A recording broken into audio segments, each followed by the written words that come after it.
and other departments as well that are of public departments. There are specific process where corruption is denting our image as a country. I want to support the judges and most the principal judge who mentioned that we have foreigners who are investors, and when they come here they don't adhere to our industrial relations machinery or our laws in this country, labor laws and the rest. They want to implement the laws of their origin countries, which are foreign laws and which cannot be accepted in this country. As we invite both direct and indirect investment and investors themselves, we must be keen to protect our own industrial, labor, relations, machinery and systems. History is the promotion of harmonious industrial relations, which resonates with the court's mandate in terms of pursuit of justice and fairness for the labor disputes. My ministry is spearheading the process of operationalizing the alternative dispute resolution mechanism, the ADR, which will go a long way to reduce cases. Stakeholders in the tourism sector have urged the government to put in stringent measures in Airbnb operation and ensure the safety of tourists and Airbnb clients across the country. Of young ladies who lost their lives in Airbnbs, and as investigation continues to bring to book the ones responsible, stakeholders in the tourism sector are now calling for the government through the Ministry of Tourism to put in control measures in Airbnb operation so as to ensure the safety of tourists and Airbnb clients across the country. Led by the Executive Director of the Association of Hotel Keepers in the country, Sami Kwae wants Airbnb standards and regulations set, something he says may put lives of many in danger if not handled with a lot of seriousness. Maoni yetu tunahisi kwamba vitengo husika vinapaswa kuweza kufanya kazi kwa pamoja, regulations ziweze kuja kwa pamoja, nyumba zile ziweze kudhibitiwa vizuri, professionals waweze kupatiwa kipaumbele, kwa sababu wakati ukiweza kuangalia professions nyingi huwezi anisha shule yako na kuifanya bila Ministry of Education kujua. Ni vipi leo hii katika sekta muhimu kama ya utalii kwamba mtu ataweza kuwekeza, kutafuta wageni, kuwaleta wageni, kupeana huduma duni na serikali ikose kujua paka tuweze kupata jina mbaya.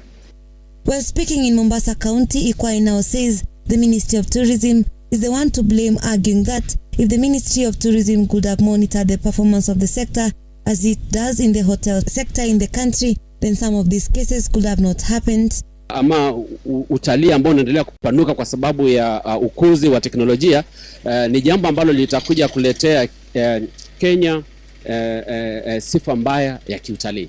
Tuna kitengo cha regulations, Tourism Regulatory Authority, ambacho kinatakikana kuweza kuhakikisha kwamba masuala yote husika katika sekta utalii yamekuwa regulated kwa njia nzuri.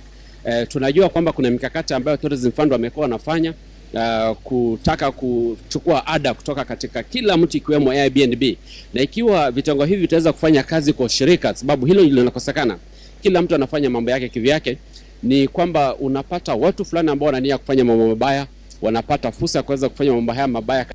However, human rights defense activists have pressed for the strengthening of the investigation and strong legal actions to be taken to those found responsible in the murder of two ladies who were killed a few days ago. Hatujui waliowaua ni nani, kwa sababu kwa mara pengine unapata kwamba hakuna documentation za kuonesha aliyekuwa katika chumba kile. Kwa hivyo sisi kama watetezi wa haki za kibinadamu ni kuomba ya kwamba kuwe na regulations ziweze kuwekwa ili kuweza kupunguza visa vya watu kuuliwa na watu kunyimwa haki zao katika Airbnb. Mevin Getembe, Lookuptv, Nairobi.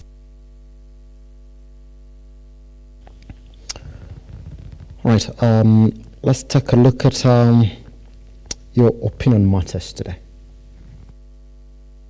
In regards to the issue of the DP wanting to bring a petition for removal of the judge from office because of a ruling she made, I think it's the pettiest the DP can get, and I'd call it witch hunt. It's not healthy for the country. neither is it healthy for the judiciary or in the best interest of the common man. So I'd advise the DP to, number one, start by sacking his advisors, because I want to assume that he went through, all this went through the advisors table. And if he's not using any advisors, he needs to enlist very competent and professional advisors. Na maoni yangu ni kwamba ni sawa kama kuna ushahidi ambao anataka kuutumia kumtoa ule jaji, ni vizuri apeane, lakini ile njia ambayo wamechukua ya kwenda kwa mikutano kwa kashifu majaji, hiyo kidogo ni kinyume na katiba na sheria. Kwa hivyo ni vizuri kama mtu ako na ushahidi apeleke pale JSC, wataweza kuangalia, wachambue, ikiwezekana wafomu ile commission of inquiry, katiba ifuatwe kulingana na vile katiba inasema, vile judge anaweza ondolewa kwa kazi yake, lakini si kwa mikutano na kukashifu kila mtu na kutaka kuwatishia wale majaji wakati wanatekeleza majukumu yao. Ningependa kusema Esther Maina is one of the best judges we have. She doesn't entertain nonsense. Itakuwa embarrassment sana for the deputy president ataibika. He need to seek alternative way to approach these issues. As my friend has said, they need to sit down with the judiciary and find out who is corrupt and who is not doing the right thing. But the deputy president has to focus. There's so much things he has to do for this country. Watu wanataka maisha irudi chini, afanye kazi, atafute kazi ya kufanya, awachane na judiciary. Because from the records, as the way we have been looking at since he started raising issues about Esther Maina, Maina is a brilliant, is a leader with integrity. Now, 8 more of cattle rustling suspects were identified as MCAs from Isiolo, Samburu and Laikipia. Intensified campaign to recover stolen livestock and root out criminals in the region to avert the planned security operation in the region. Stanley Lugaria tells us the story.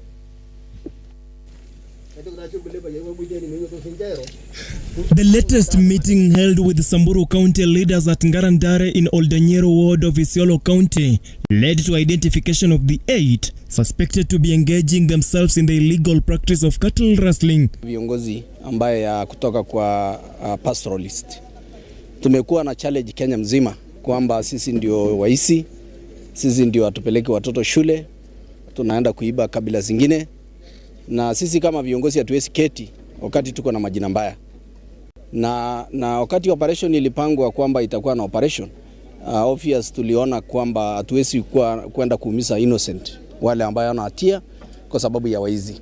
So mkutano ya leo agenda kubwa sana ilikuwa ni ku-identify waizi. The MCAs have since held public community engagements at Larisoro in Samburu County, Daba and Ngarandare in Isiolo County, and had earlier requested Interior CS Kithure Kindike to shelve idea of conducting security operation in the region aimed at recovering stolen livestock and rooting out criminals. Tumeagana wataenda kuchunguza hiyo ngamia mali ilikuwa, na tayari wamejua wale wameiba, wataenda kuongea na hawa. Kwa hivyo sisi tumeongea na jamii ya Samburu ambayo kila chochote itafanyika tutafanya pamoja, na tuna tena uchugi ambaye itaingilia. Instead, locals want suspects given time to first engage in targeted communities and persuade them to voluntarily relinquish any stolen livestock that could still be in their possession. Ya kwamba mifugo imeanza kutolewa na majina imeanza kutolewa, still wameanza kutoa ku-identify suspect wale ambao wanahusika. Ngarandare, Waso Ward in Samburu County MCA Kelvin Lemaltan said that the meeting with elders at Ngarandare was successful following the identification of the 8 individuals suspected to have carried out raids and stole over 100 camels from Somali community herders in neighboring Burat Ward. Hii mkutano imekuwa mkutano yetu ya 3 kama vile tuliahidi waziri wetu Kindiki kwamba tuko tayari kutembea kufanya kazi na serikali kujaribu kurejesha yale mali watu wetu wameshukua kutoka jamii tofauti tofauti. Stanley Lugaria, Lookuptv.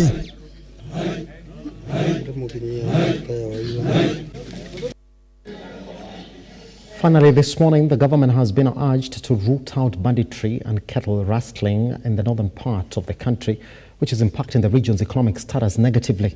This comes after a recent raid in a Mugi Ranch Conservancy in Laikipia constituency, where armed bandits are said to have stormed in at night and drove away with 265 heads of cattle. The director of Mugi Ranch Conservancy, Evans Tomlinson, in Laikipia constituency, has urged the government to intervene in the fight against banditry in the area, which has negatively affected economic growth after bandits raided Mugi Ranch, driving away with 265 cattle. Wajambazi walikuja kama watu 60 ambao wako na silaha, wakavamia hiyo area ng'ombe zilikuwa inakaa, wakapiga watu marisasi.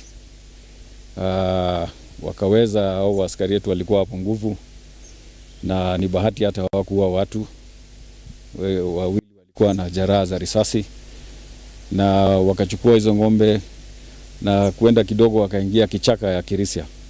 Kabla asubuhi, wakati tulifika hapo tu tukakuta ile ng'ombe ya mwisho ikiingizwa forest. According to Evans, over 60 heavily armed bandits are reported to have stormed the ranch late in the night, causing tension in the area, an incident which made them spend days in the forest trying to recover the lost cattle. Hizi ng'ombe zimetawanyishwa eka karibu mamilioni ya eka. Zimeenda kila moja upande yake, 5, 6, 4. Lakini kwa sasa tunapata habari mingi kutoka wazee, chief ya area, na pia wale askari wako huko wanapata habari. Kuna ng'ombe mahali fulani imeonekana, na wananchi pia wanatoa habari mingi sana sasa. Kwa hivyo tunatarajia tu wakubwa wa area hiyo wakichangia kidogo, hizi ng'ombe zitarudishwa. Despite the fact that locals combined efforts with the security team in the area, the heavily armed bandits are said to have overpowered them, even though they managed to recover 99 cattle only. Unajua wakati unakimbiza mwenye anakimbia na ile anakimbizana wote mnachoka. Na hizi resources yote afadhali jenge nchi kwa njia nyingine badala ya kukimbizana na hao wajambazi hapa. Na hiyo ndio tunaona ni ngumu kidogo kufanya hizi kazi, alafu mtu tu anaangalia biashara yako anakuja anachukua kila kitu. Sababu tu wako na uwezo ya hizi silaha. The recovered cattle are said to have been found from different locations, which makes the search exercise hectic to them. The locals now want Interior Cabinet Secretary to intervene in the situation to enable them recover the remaining cattle. Beatrice Ilavonga, Lookuptv. Nyumba Kumi officials in Kikuyu, Kiambu County have appealed for the reconstruction of the police offices and houses in order for them to serve residents better. Faith Charles with that story. Following the success of Nyumba Kumi initiative in Kikuyu, Kiambu County, a feast was held to appreciate the great work. Addressing the press after the event, Peter Muturi, chairman Kikuyu Sub-County, has issued a call to the NGCDF to take action in the reconstruction of the police houses and offices, claiming the current construction is not suitable for them. Na ningependa kuomba wale ambao wanahusika na mijengo ya police station watujengee hii polisi yetu ya Kikuyu modern, kwa maana ile mjengo tuko nayo ni ile iliachwa wakati wa ubeberu. Kwa hivyo ombi langu, na hata manyumba ya officers ni nyumba ambazo huwezi ukafurahia. Hata officer akitoka kwa akikaa kwa hiyo nyumba hawezi kuwa na raha. Kwa hivyo tungeomba Kikuyu tujengewe nyumba mzuri ambazo hata polisi mzuri ambao itakuwa na offices ya na OCPD mzuri, kwa maana zile ziko najua na nina uhakika nimeshashuhudia zinanyesha. Officials of the police department have noted that the reconstruction will increase the productivity of the police as they feel appreciated and encouraged to work hard. The working conditions of the police, give them equipment, give them offices, give them proper housing, so that they also appreciate that they are part and parcel of the community. Already here in Kikuyu, there are plans to have new housing units for the police. Once that is done, once that is the police feel that they're appreciated, I am sure they'll be more than willing to now understand and work with the community better. Na chochote kile ambacho kinahitajika ambao labda serikali imekosa kulete, tunashikilia pamoja kwa sababu hii usalama ni yetu na hawa ni maafisa wetu na ni mzuri kufanya namna hiyo. Miaka iliyopita Kikuyu, pesa za NGCDF zimekuwa zikitumika kupeleka police station karibu na watu. Kwa hivyo utapata pesa zilikuwa zinatumika kwenda pale Nderi unajenga police station, kwenda pale Undire ukienda Keno. Kwa hivyo hiyo miaka ambayo imepita, mheshimiwa amekuwa akijenga akipeleka ugatuzi katika sublocation zote za Kikuyu, lakini huu mwaka wa 2024 tumesikizana ya kwamba now that amejenga huko, sasa atakuja hapa apatie hii police station a new face. Charles, Lookuptv. We take a tiny breather right here with that particular story. Once we come back, top of our conversation is the state of affairs in the country.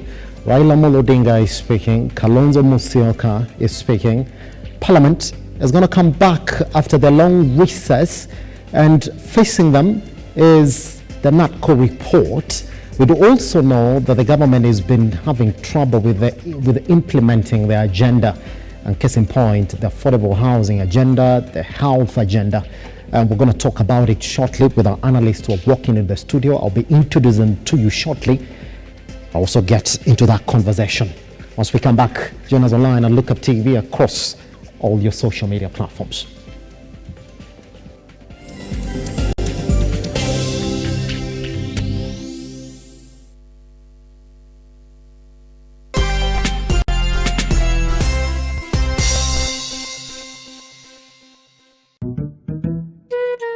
What about mambo fantastic if not scholastic? Chota kuchota na Hetia Supermarket imerudi. Ukifanya tu shopping ya shilingi 1,000, wewe unaingia kwa promotion ya chota kuchota na Hetia Supermarket. Watu wanaendelea kushinda ndani ya Hetia Supermarket. Ni yangu.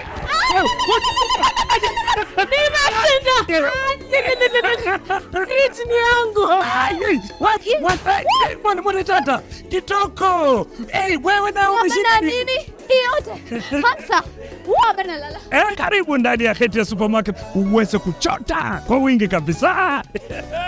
Watu wanasema nini? Nakwambia kwamba chota kuchota. Unangoja nini? Magari 7 za kushindaniwa, TV, fridge, microwave, shopping vouchers, school fees vouchers, instant prizes na zawadi zingine kemkem. Chota kuchota imethaminiwa na Hetia's Oven Fresh Bakery, Gigabyte, Mount Kenya Milk, Clover's Food Products, Velvet, Magic Drink, Pwani Oil, Arenco, Fruit Juice, Masterchef, Toilex, Coolsip, Mika, Wash Ultra, Philos, Prestol, Nivea, My Choice, Ushindi, Fresh Fry, Arimis Jelly, Cabernet Water, Dettol, Ketepa, Meta, Glucose, Coca-Cola, Rosy Tissue, Big Giant, Elbins, Unilever, Fresh, Unga wa Dola, Blue Band na Pasta Star. Shindano la chota kuchota linaanza tarehe 1 Disemba hadi tarehe 10 Februari mwaka 2024. Hetia Supermarket, a world of choice.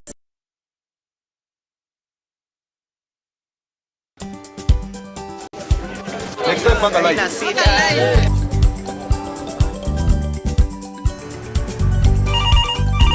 Tere, mambo ni mawili, kufikisha, kumwaga na kurudi. Kulala ni mwaka mpya.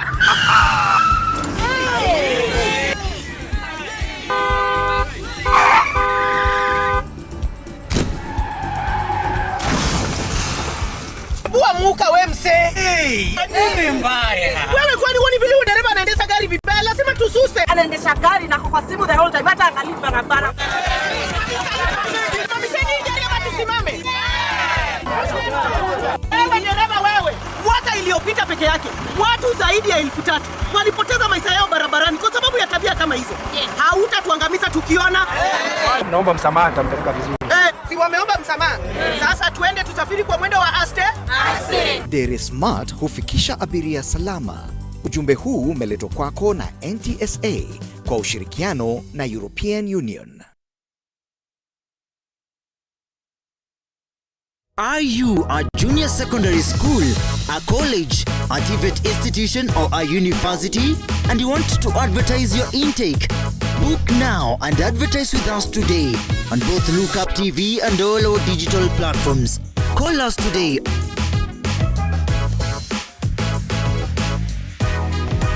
or email us on sales@lookuptv.co.ke.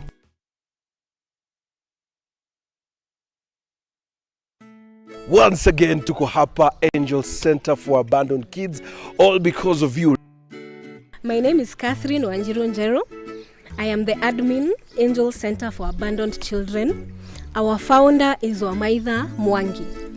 We currently have 64 children, 32 going to school, and among those 32, 2 are special children, and we are left at the home with 32. Now the toddlers and the infants. To the Loto Foundation, thank you so much for remembering us. Guys, we lack words. We don't know what to say. Thank you for remembering us. You made a promise and you have delivered. And may God bless you. To my fellow Kenyans, as usual, cheza Loto, sio ndoto. Angel Center tumeshinda Loto. Every time you play Lotto, 25% goes to the Lotto Foundation, which supports our fellow Kenyans through various causes. Thank you for your help. Together, we are changing lives.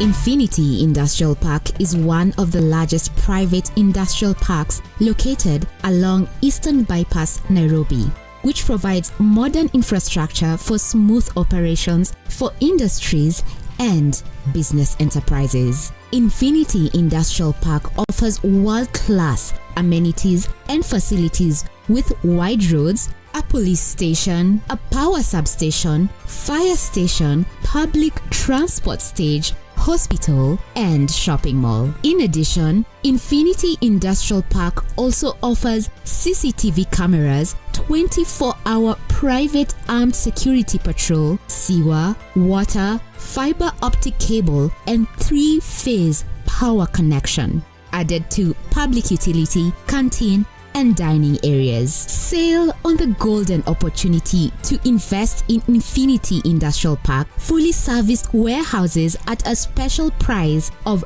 3,569 Kenyan shillings per square foot. For more inquiries, visit our website infinityindustrialpark.com.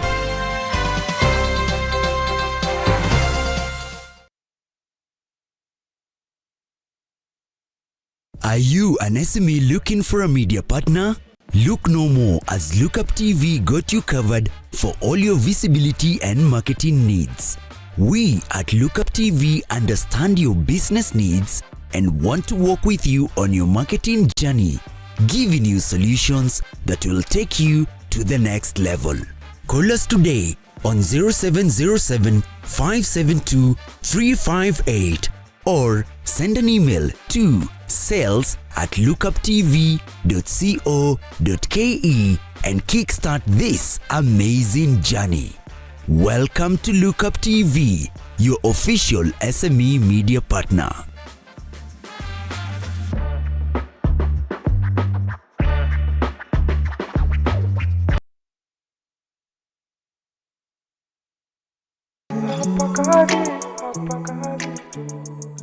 Aha, kumekucha, na kila kukicha tunasema ni wakati wa kazi. Hapa kazi tu. Hapa kazi tu, hapa kazi tu yo yo. Niko always on the move kuhakikisha kwamba ninamulika biashara gani, ni nini kinaendelea, ni magari, ni biashara ya matunda, ni biashara ya soko, unafanya nini, uko wapi? Ndio, hapa kazi tu, tuweze kumulika biashara yako. Hapa kazi tu yo yo. Kila Ijumaa inapofika saa 1:30 jioni, ama ile wanasema 7:30 PM kwa kimombo, hapa kazi. Tutakuwa hapa kazi tu, tunachapa kazi tu na General Fido, ama ukipenda Theodore. Hapa kazi tu.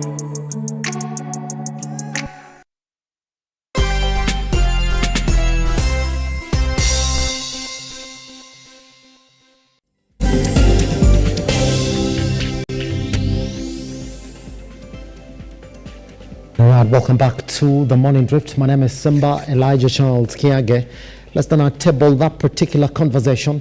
And we do know that indeed 19th is when the National House is coming back after a long recess then to get into government business. Top on that, they're going to talk about the NATCO report. If you do remember, we do have that particular report that was already tabled in front of opposition leader Raila Amolo Odinga, as well as one President Dr. William Ruto, also now at the National Assembly. They're going to debate on those particular provisions in that. Top on that is introduction of officers, entrenching of the office of the Prime Cabinet Secretary, and also CDF. We're going to look into what is very, very important in that particular area. But what we do know as well is that there have been talks of the fights between the judiciary and the executive. So far, the president has spoken. And this morning, we're just going to go through a touch on that before we table then what was our bigger conversation. So for now, I just want us to take a look at our first story this morning that is essentially going to introduce us to our conversation before we come back and introduce the guests who are joining us this morning before we table that conversation. While on an official tour of the Nandi County where he launched the Tinderet Integrated Technical and Trainers College, President Ruto has responded to Chief Justice Martha Koome's invitation to chart the way forward in regards with the performance of the judiciary. President Ruto now says he is ready for meaningful talks that will seek to address key reforms not only in judiciary but also in the other two arms of the government. Madam Chief Justice amesema jana anataka mazungumzo. Na nimekubali mambo ya kuzungumza. Nilisema mwenyewe tarehe 2 tunahitaji mjadala kwa mambo ya ufisadi Kenya. Lazima tupigane na ufisadi kwa vyovyote. Na hatuwezi kukubali ufisadi ihujumu maendeleo ya taifa letu la Kenya.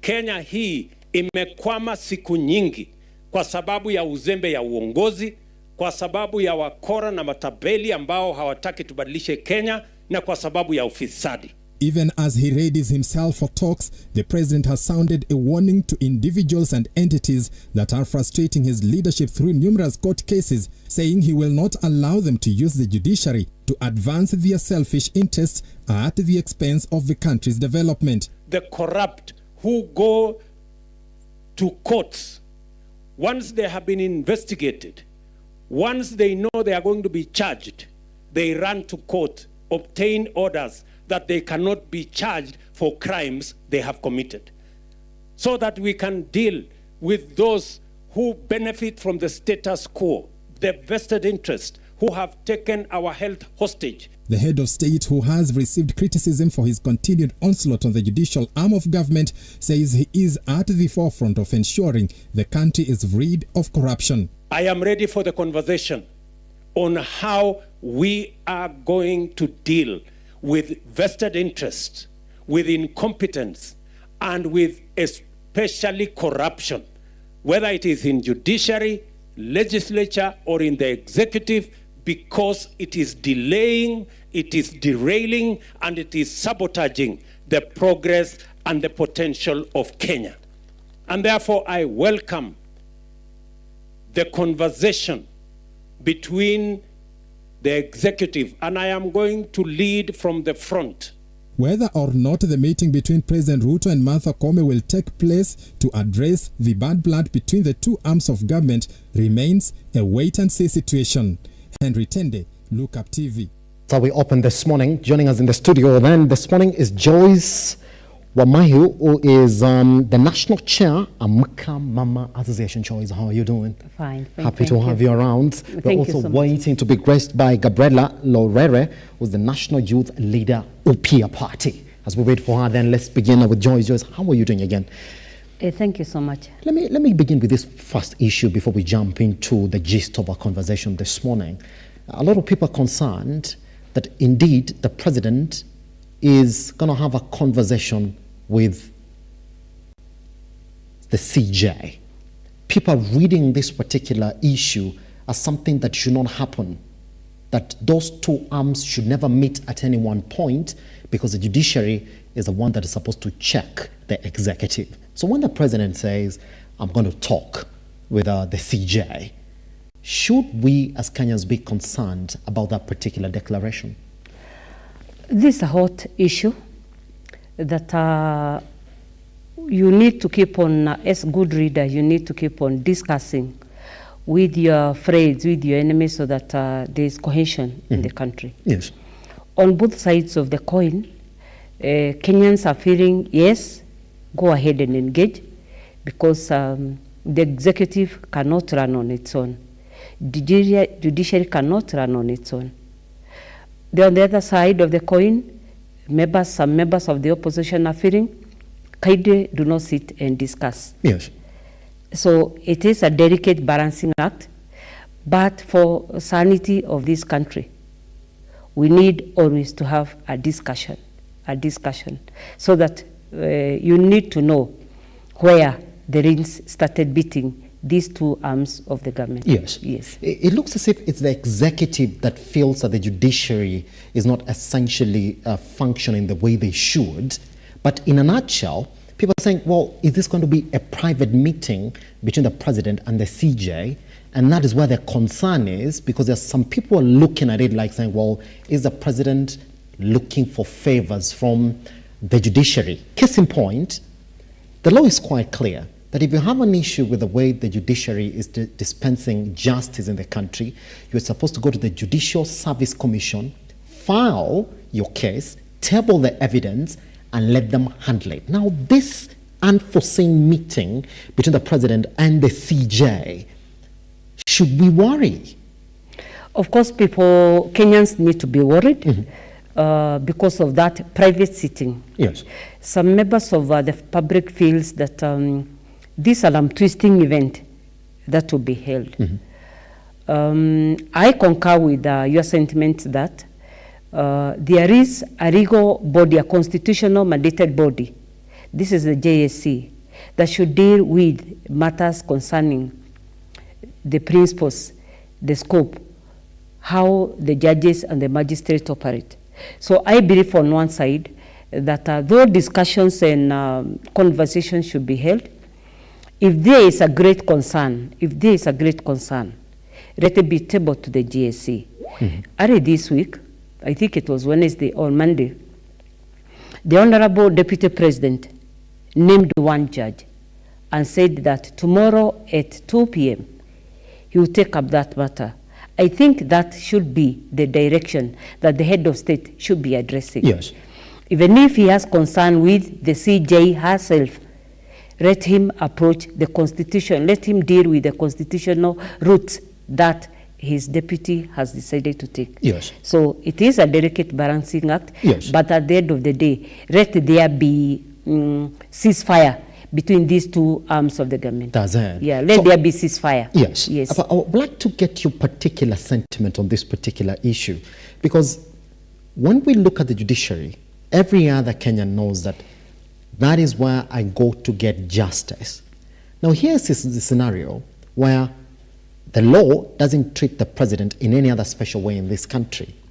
But here is a case where the president wants to negotiate with the judiciary, saying, I do not like the way that you're dispensing justice for my cases, because you know where this comes from. It is on the implementation of his development agenda. We do know that he's complaining about how the judges are stopping the implementation of the housing levy, SHIV as well, and other areas like the CDF that he wants to entrench to the members of parliament. Here he is saying, no, I'm not happy, and I need a conversation about these particular issues.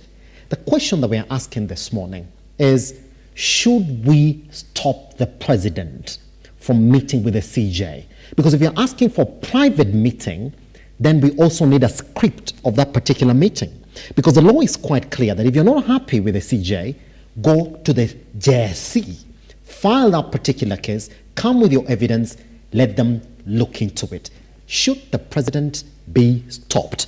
Because as we speak this morning, there are so many people who want to stop him. Joyce supports that discussion, that don't go into that private meeting. Mm-hmm.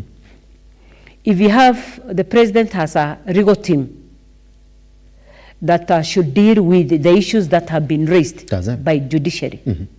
If it is the issue of the housing, what clauses in the levy are disputable? Don't go as the President of the Republic of Kenya to negotiate with the CJ in matters of the housing. Allow your legal team that is working 24 hours to make sure that the clauses they are in, because it's no rust in the housing levy. It's only a few clauses that need to be dealt with. So when you decide to engage, then you are personalizing this discussion. And Kenyans want to know, like yesterday, people wanted to know, what is this that you, as the President of the Republic of Kenya, want to negotiate with the CJ? Each arm of the government has its own cut-out part. Deal with these matters, deal with these matters, deal with these matters as they are. I want to concur with you. Don't go as a private, don't discuss on a private sitting the matters that touches on judiciary. Because judiciary is a constitutional it's a constitutional group on its own. Executive is a constitutional group on its own. Judiciary is headed by its own president. This is the CJ. The executive has its own, the CEO as the president. If they have to negotiate, let them not negotiate on matters of the state law. Let them negotiate on any other discussion as private Kenyans. The President of the Republic of Kenya is a private Kenyan. Mother Koome, as the head of the judiciary, is also a private Kenyan. If they have to negotiate, let them not come to the public for to tell us that they want to discuss. No, don't tell us that you want to discuss. If you want to have your own cup of tea, go and have your own cup of tea, and don't tell us that me and the CJ, we are having a cup of tea. No. But if it is matters touching on Wajiko, let the legal arms deal with those issues as they are. If it's a meeting between them, let them go ahead and meet. But if it's an issue of that touches on the Constitution, let the President not take that road. That's my feeling. Joyce, I've got to seek your sentiments at this particular time. And Paul, if you hear me, I want you to go all the way up to the second submission of the President in that particular story, because at that point, you feel like the President is also confusing himself on where his battle is. Paul, if you could play for us the second part of the President speaking in that particular story, because again, he says that it's going to stop everybody who wants to derail the implementation of government agenda, where he also includes the executive, the judiciary, and any other person in this country who wants to stop him from implementing his agenda. Let's play that particular story. Once we come back, then I'll be seeking the views of Joyce that indeed, is the President not advised on exactly what to follow to fight any other person that you deem corrupt in your government? Let's take a look.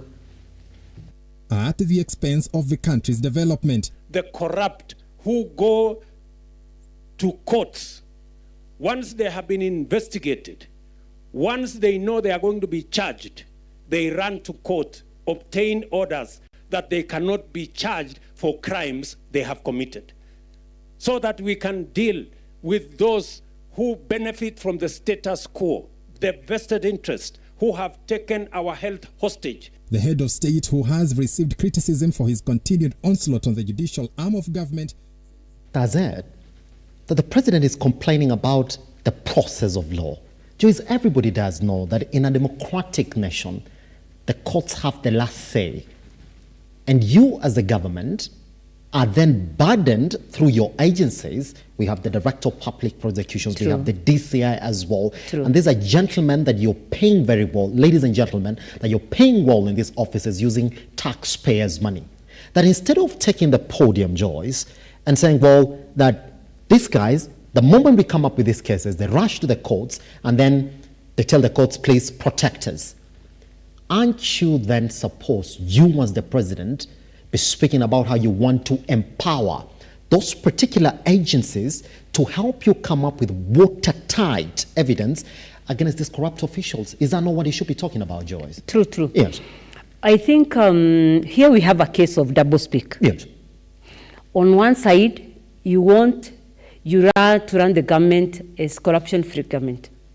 On the other side, persons who have been taken to court, you want to complain that they've been released on board. It is in the Commonwealth law that you are deemed innocent. I'm sure everybody can finish that statement.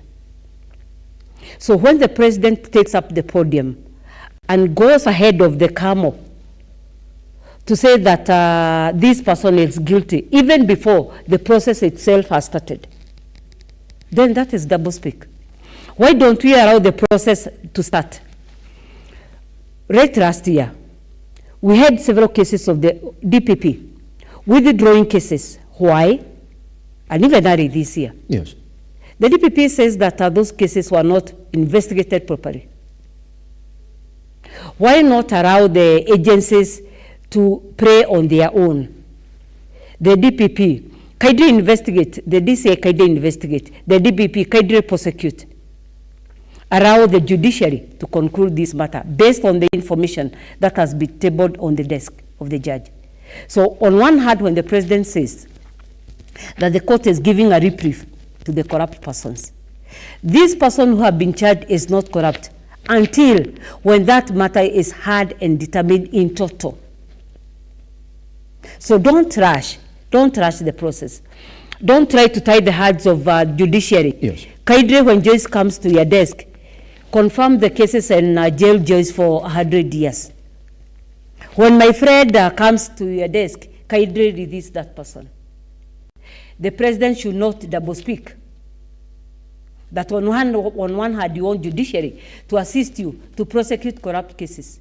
On the other hand, when they give what is mandated in the Constitution, yes, because all cases today are bearable, why deny that person the right, his or her right?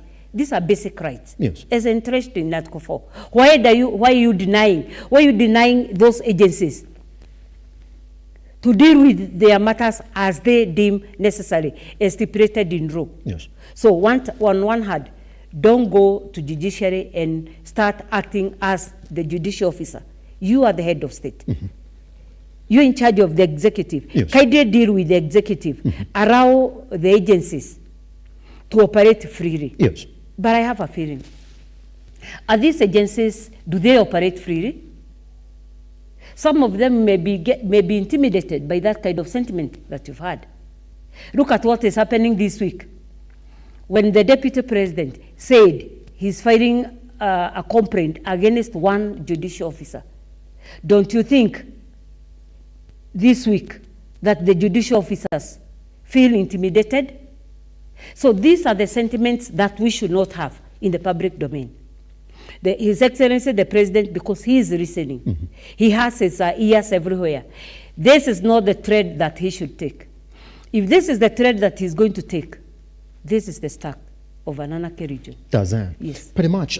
Joyce, I want us to look at, and if you can, Paul, as well, give us the front page of the Standard this morning, because out of what they're talking about this morning are the fights that the president has found himself in just a short term that he's been in office. And interestingly enough, Joyce, in the last part of that particular front page, if you can show our audience this morning, Paul, is that, and this is what they're saying, the president has gone hammer and tongs against the judiciary with claims some judges are corrupt for not ruling in the government's favor. Now, we look at this particular headline here and we're thinking, well, it's been grouped in many other fights as it got into. Yes, and that particular one, and you could also look up there, the former President Uhuru Kenyatta has borne probably the biggest brand from the Ruto administration, with the government pushing for probe of the last 10 years. And if you listen to the foot soldiers of one President Ruto, every other person who takes the podium essentially supports the president's sentiments about the corruption within the judiciary. But then, surprisingly enough, Joyce, is that this fight, the seeming fight that we're seeing between the president and Martha Koome, essentially started when the president realized that they failed to lift orders that were supposed to stop the implementation of those two. That's what icks the president. That's when he came out and said, well, these guys are corrupt. I do not understand why the judges themselves, who are Kenyans in this country, would stop a development agenda. That was his main question. I was like, listen, I don't understand why they are not lifting those orders that were supposed to stop the implementation of those two bills. That is number one, the housing levy and the digital healthcare shift. That you can track it up to the 1st of this year. That's when the president spoke about it, when the judges made that ruling. Which makes me ask the question, Joyce, for any other person who's listening to this morning, should the judges be bipartisan when it comes to looking at government issues? Should they be bipartisan, Joyce? It should not escape the minds of Kenyans that way back, and it is on record, when the sitting president, the 5th president of the Republic of Kenya, was an assistant minister of agriculture, way back, you have records. They still had this fight today, those years, with Mother Koome. So do not deal with the 10 years. This is historical. That back then when he was an assistant minister, he threatened to deal with the judicial officers who are not supporting Moi's regime. It is on record. Visit the archives of the the Daily Nation. So this seems to be like, I'm in control. Back then he was in control of the Minister of Agriculture. 2 or 3 things did not go how he wanted them to be. He threatened the current CJ. It's on record. Now we have a replica today of the same. One is the head of this country. The other one is the head of judiciary. Let us pause on that matter. When that bill, the housing levy bill, was brought back when the 4th president of this country was in power, the court ruled, let the contributions be voluntary and not compulsory. Allow me to pause there. When you call your brothers from the village, they're wondering, I have my small Siba. In Nyandarua, we call it Kyubu. I have my own small house. Why do I need to go and get another house? Who are the designated consumers of these units? Are they the Rokos? Or are they the employees or who are currently working in a certain geographical place? No, sir. My mother, my late mother, is comfortable with her house in Kinago. And perhaps she was not even willing to come to Kitagera, where we have the houses located. Allow this process to be voluntary, not compulsory. So if Kenyans feel that the direction that you are taking us to is not comfortable, these Kenyans have legal mandates to go and have a sitting with the bench and discuss the causes that they feel. Yes. If I, as Joyce, thinks that I need to contribute, allow Joyce be. If my brother Paul thinks that I'm not comfortable with this contribution, yes, I'm comfortable in my house in Komorok, allow that person to be. Yes. So the president, don't force potatoes through the lot of Kenyans, so that you can seek favors from judiciary, so that when that matter is brought to the head of judiciary, you're going to tell the judge, Kaidre, close your eyes on this one. Why? I want to build. Yes, Kenyans want you to build, but Kaidre build and do not step on the toes of other Kenyans. Kenyans have various needs. My needs could not be, your needs could not be the needs of anybody else. So let us not harmonize all these needs into one basket for us to move on. So when he tells judiciary, cross your eye when it comes to the matters of housing, open your eyes when it comes to matters of corruption, cross your eyes when it comes to some matters of corruption, I do not want to revisit this issue. There are some 2 dams, I will not even want to mention their names. Out of 69 witnesses, it's in the public domain. How many were available? How many were taken to court to go and testify? Yet, one agency of the government has deemed fit that we have tangible evidence from 69 Kenyans who saw witnessed, touched, and dealt with this issue. Yes. And you're telling judiciary. When it comes to matters of A, close your eyes. When it comes to matters of B, open your eyes. When it comes to matters of C, Kaide don't take Kenyans for fools. Kenyans are running. Yes. They can tell that you are not partisan. Yes. You're becoming somebody else. Here's another question that the president is essentially intimating to.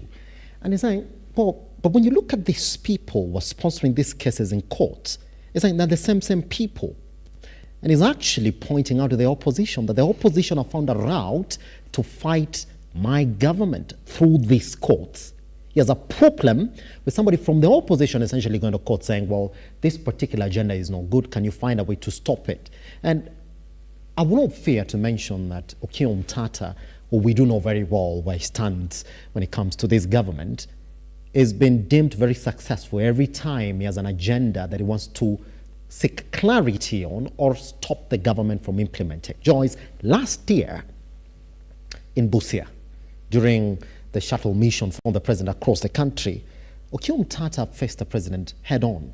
They were at the same venue, same stage, same podium. He looked at him and told him, see this housing levy that you want to introduce, President? We are not against it, but we are asking you to make it as constitutional as you can. Looked at him in the face and told him, your predecessor, Uhuru Kenyatta, forced it on us. We said we can't fight you. We went to the courts.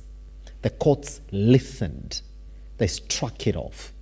He looked at me in the face and told him, even you, sir, I am not strong as you are, trying to paraphrase as much as I can. But you're going to introduce it. At the point that you introduce it again, I'm going to go to the courts, and the courts are going to stop you. When the president looks at this particular issue, it becomes very hard for him to differentiate it from a Kenyan agenda, as like any other Kenyan saying, I do not want this, to this is an opposition leader who's saying, I don't want this. Is it a Kenyan issue, Joyce, or is it an opposition issue? Thank you. When a doctor prescribes, when you go to a doctor and you're suffering from flu, yes, the doctor will always give you a prescription because that is his field. When my mathematics teacher came to class to teach me 1 + 1 = 2, it's deemed to be 100%, the gospel truth, because that is his or her field. When a Kenyan feels aggrieved, there's no Kenyan called the opposition. If you look at our national ID cards, it has my name and place I was born.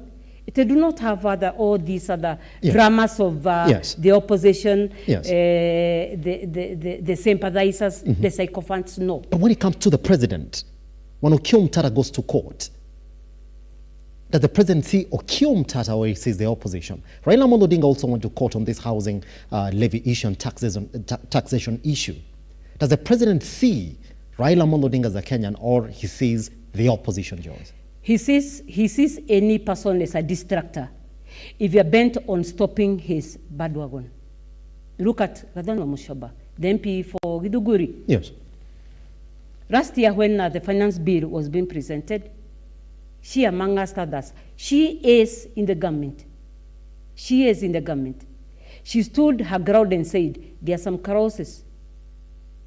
Out of 109 clauses, 72 are have issues. So it is not the issue of only the opposition. It is the issue of Kenyans who can see through the darkness and can see that this is right. Yeah. So let nobody say it is the issue of Okiya Omtata. Okiya has his facts right.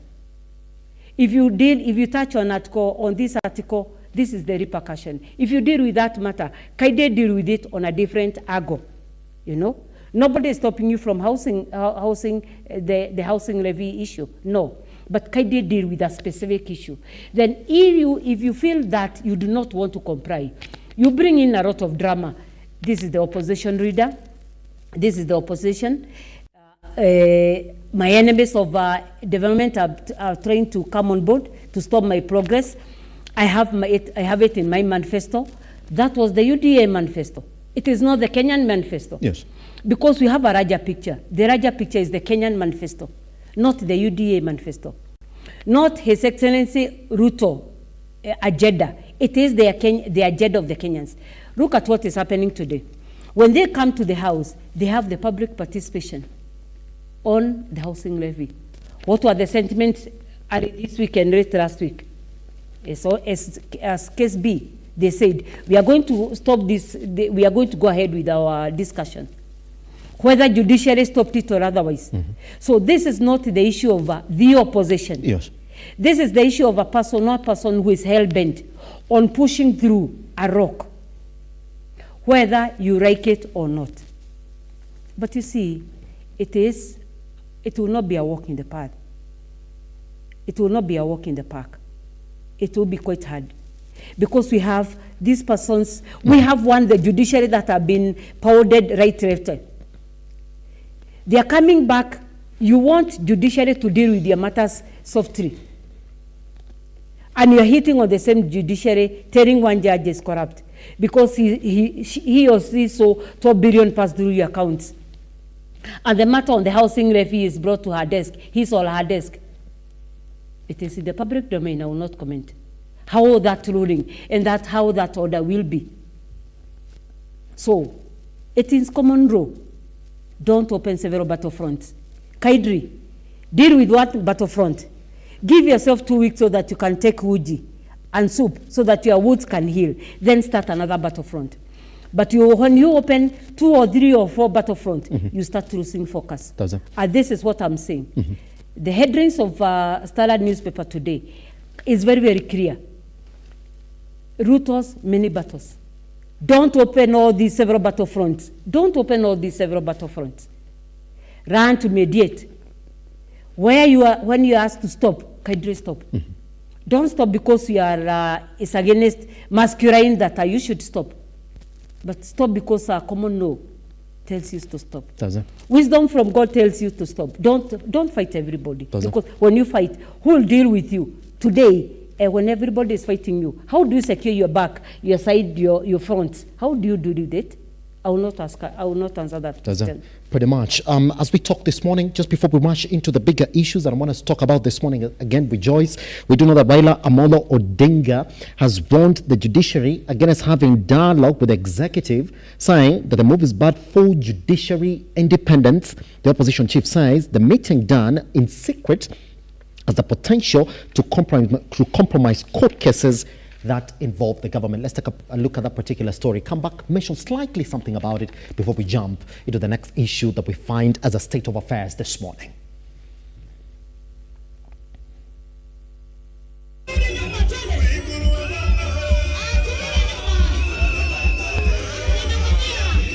Mother Koome, please, Madam Mother Koome, don't compromise the independence of the judiciary. They're going to bed with the executive.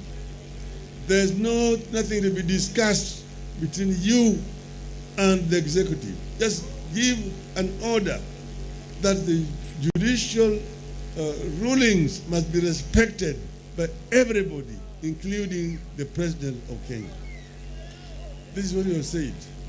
If there's supposed to be any meeting, then it must be a very comprehensive meeting where all the stakeholders in the country are involved.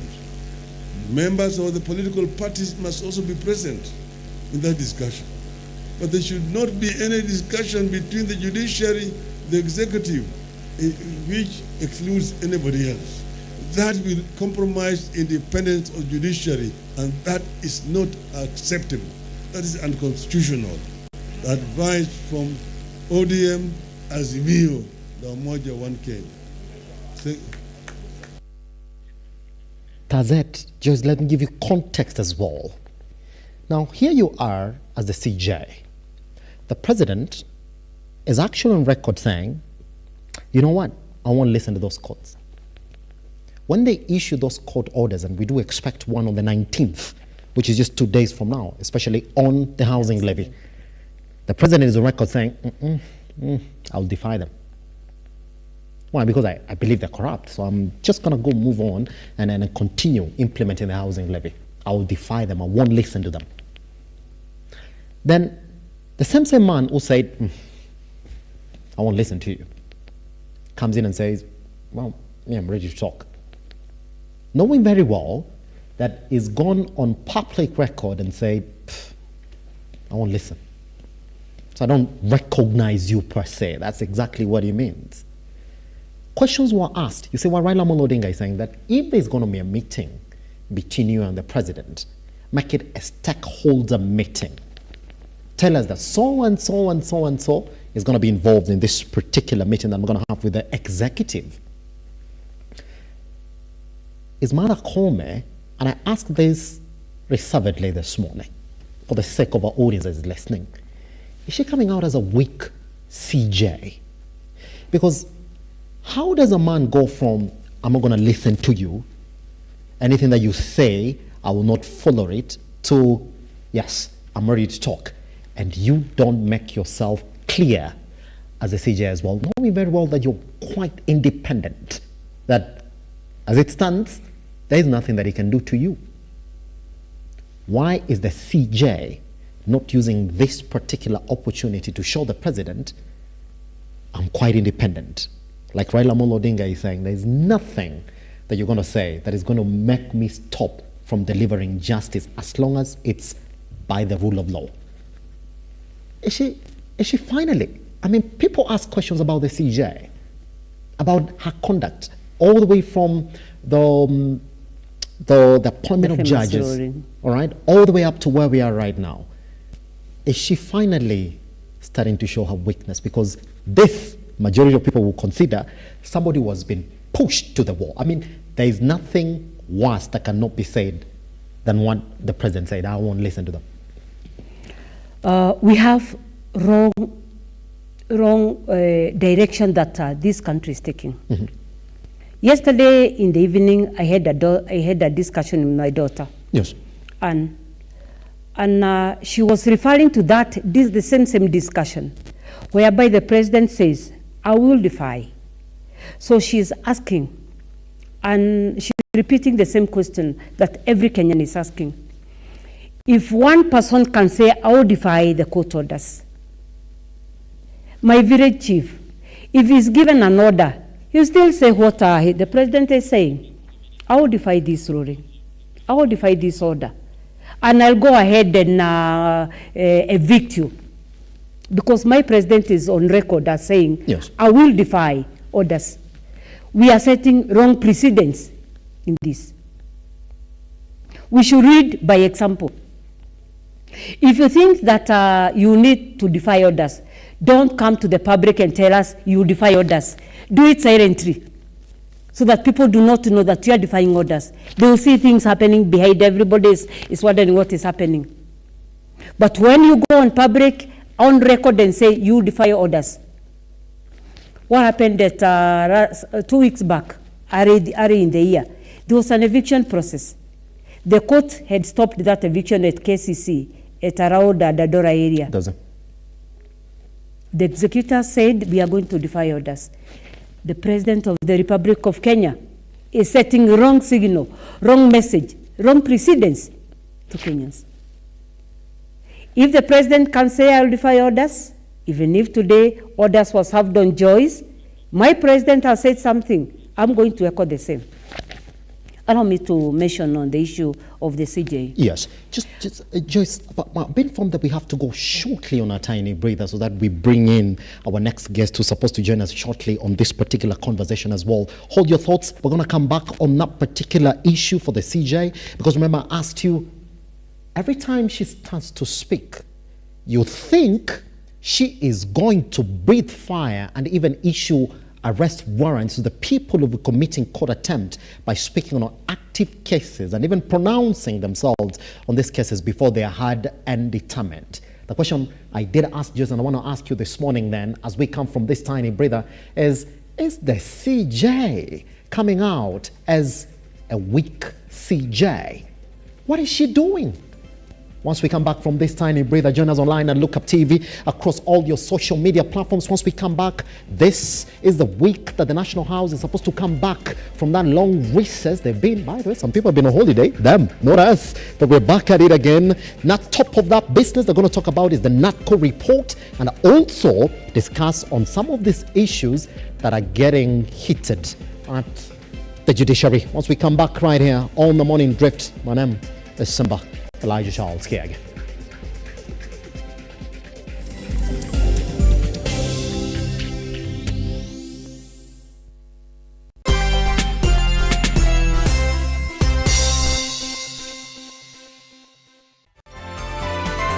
Infinity Industrial Park is one of the largest private industrial parks located along Eastern Bypass, Nairobi, which provides modern infrastructure for smooth operations for industries and business enterprises. Infinity Industrial Park offers world-class amenities and facilities with wide roads, a police station, a power substation, fire station, public transport stage, hospital, and shopping mall. In addition, Infinity Industrial Park also offers CCTV cameras, 24-hour private armed security patrol, sewer, water, fiber optic cable, and 3-phase power connection, added to public utility, canteen, and dining areas. Sail on the golden opportunity to invest in Infinity Industrial Park, fully serviced warehouses at a special price of 3,569 Kenyan shillings per square foot. For more inquiries, visit our website infinityindustrialpark.com.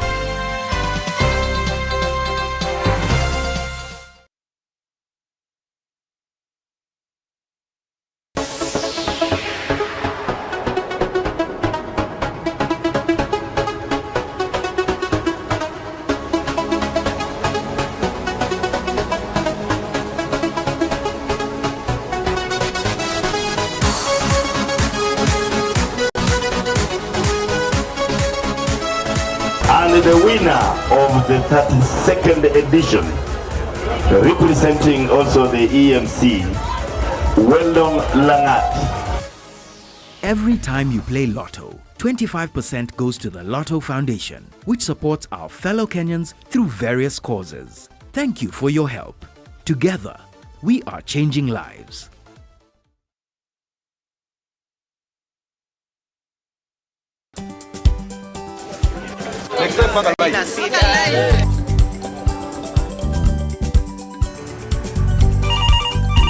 Tere, mambo ni mawili, kufikisha, kumwaga na kurudi. Kulala ni mwaka mpya.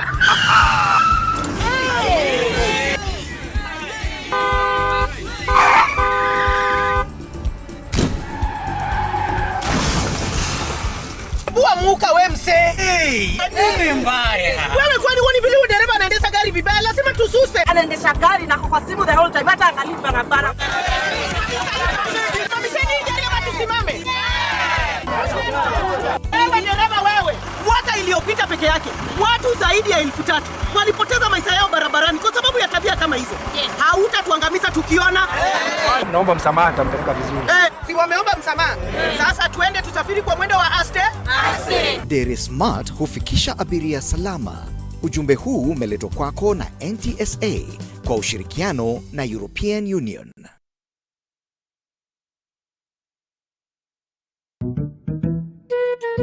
What about mambo fantastic if not scholastic? Chota kuchota na Hetia Supermarket imerudi. Ukifanya tu shopping ya shilingi 1,000, wewe unaingia kwa promotion ya chota kuchota na Hetia Supermarket. Watu wanaendelea kushinda ndani ya Hetia Supermarket. Ni yangu.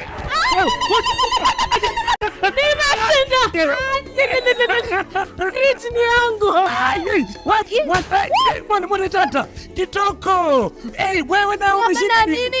Yote. Sasa Karibu ndani ya Hetia Supermarket uweze kuchota kwa wingi kabisa. Wasuko wanasema nini? Nakwambia kwamba chota kuchota.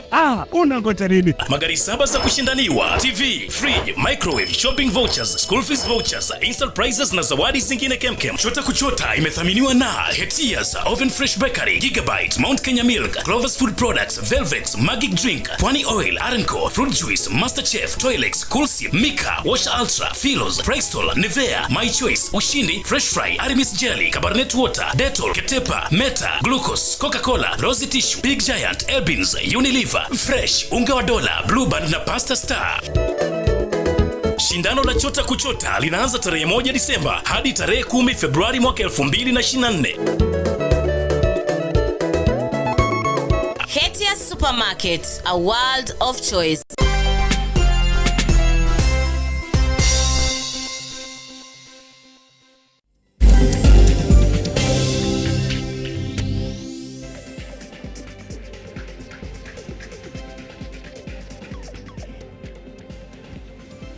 Online at Lookuptv across all your social media platforms. I am at Kinagasimba.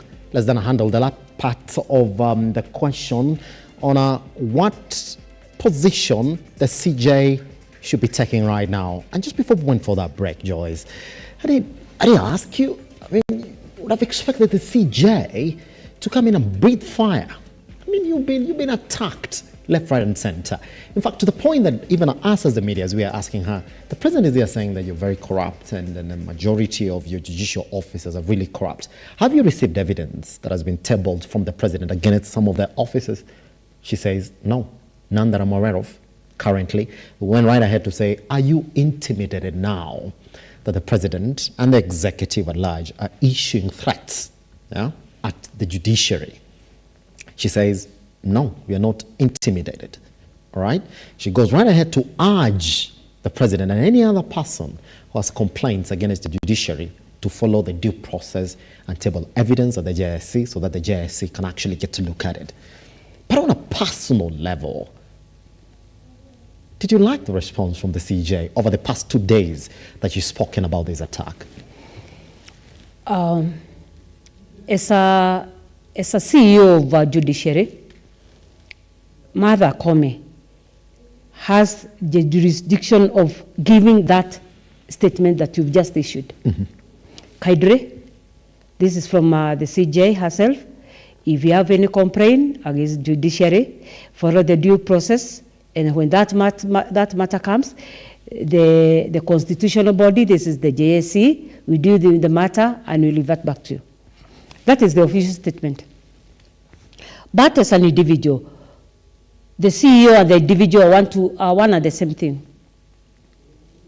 When you do not deal with the matters strongly, candidly, and address the matters as they are, people will take you for granted. And we start asking questions about you and your credibility against all for holding that office. Allow me to take you back to her predecessor. One gentleman from the Seventh-day Adventist, whose 6 years he breathed fire.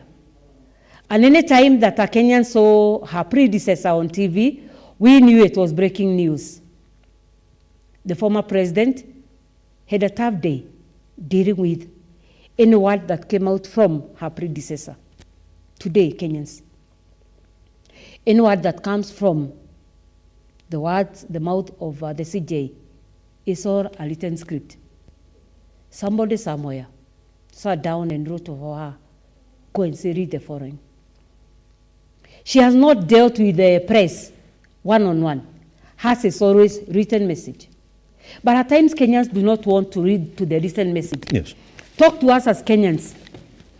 When the MP for Kikuyu, Kimani Ichung'wah, openly tells you or goes and discusses the matters that are in court, in public domain, if it was SIBA, it would be court contempt. Immediately.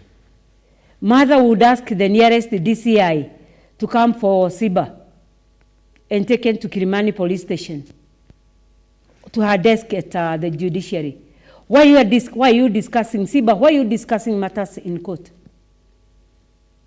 Kenyans feel that mother is not living to her calling of being the head of justice. Yes. Kenyans feel that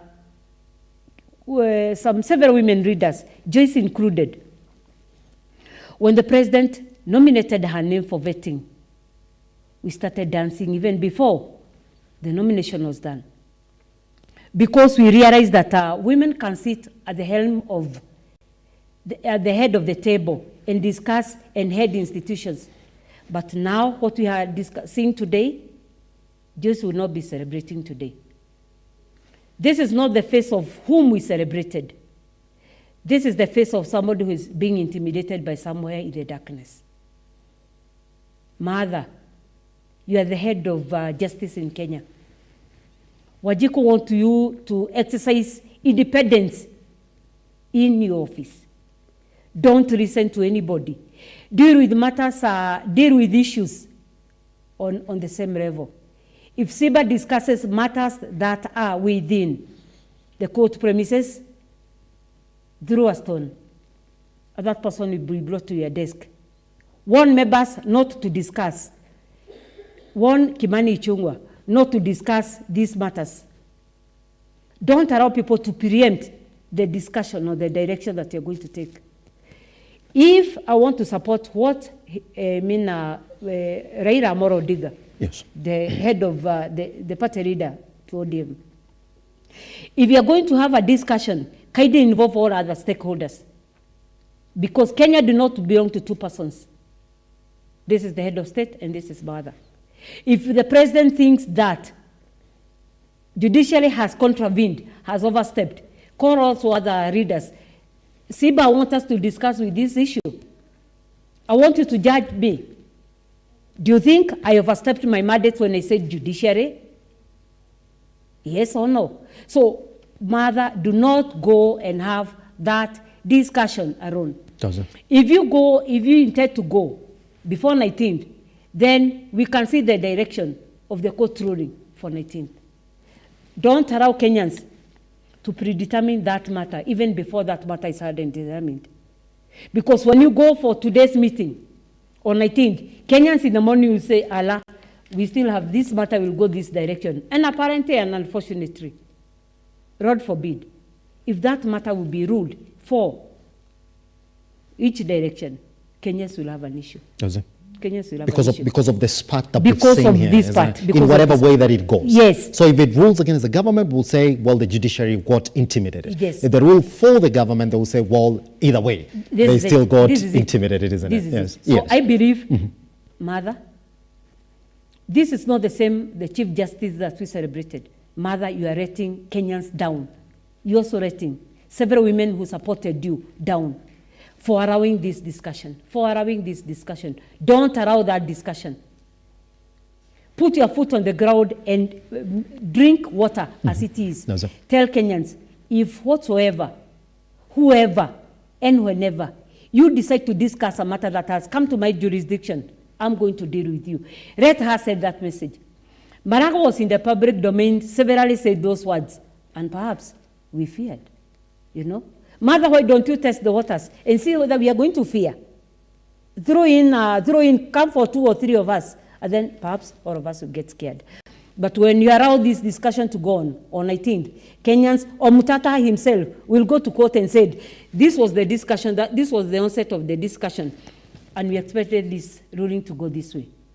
Unfortunately or fortunately, this week is not pro-Ruto, it's anti-Ruto. No, sir. Because if His Excellency, the Vice President, the Deputy President, tomorrow goes to court to discuss one judge, allow me to say, these are people who they are good friends, who do not allow personalizing of issues within the court premises to be taken to the public discussion. They feel threatened. They feel intimidated. They will either deal with you harshly or they will cower away from discussing with your issues. 2 things. Pretty much.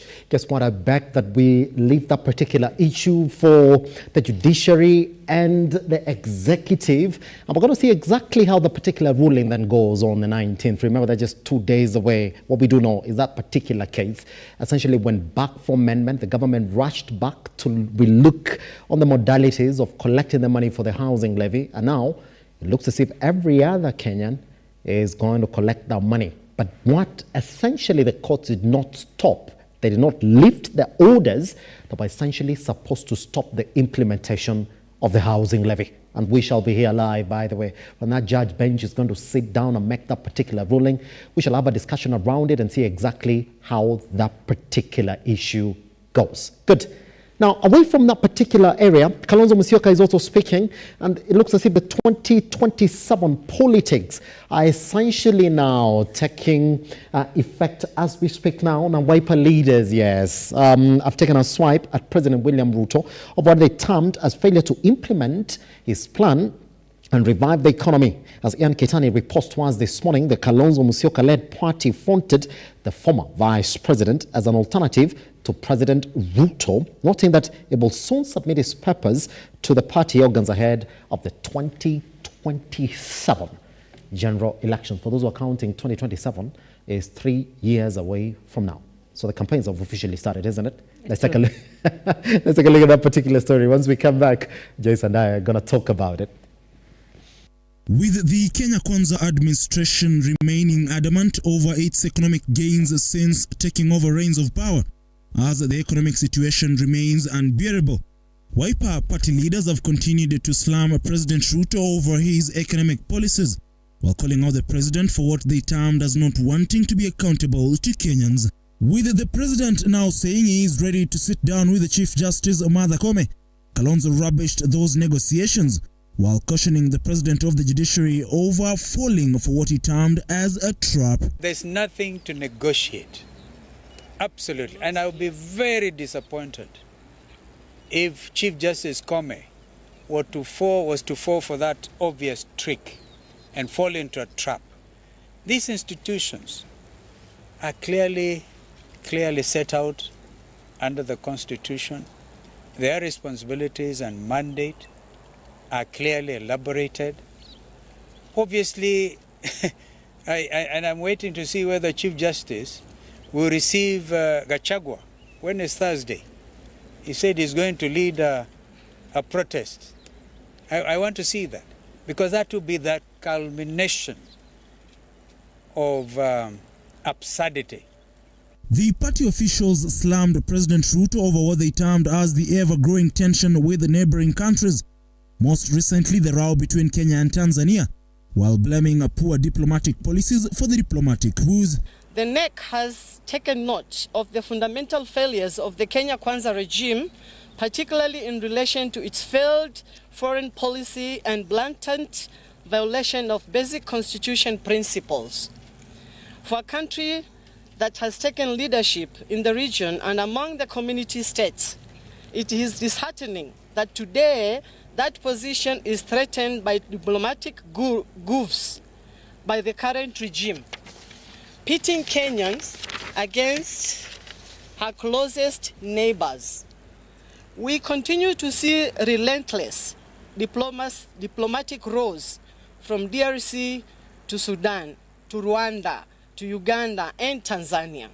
And in what looked like endorsing its party boss for the top seat in 2027, the leaders urged Kenyans to remain hopeful, as Kalonzo remains the solution to Kenya's perennial economic problems.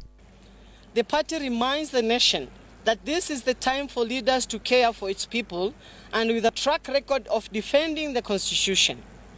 We urge Kenyans not to lose hope, and we remind them that Wiper Democratic Movement has a leader who is fit for leadership of the country. We will present his candidature to the party organs in due course.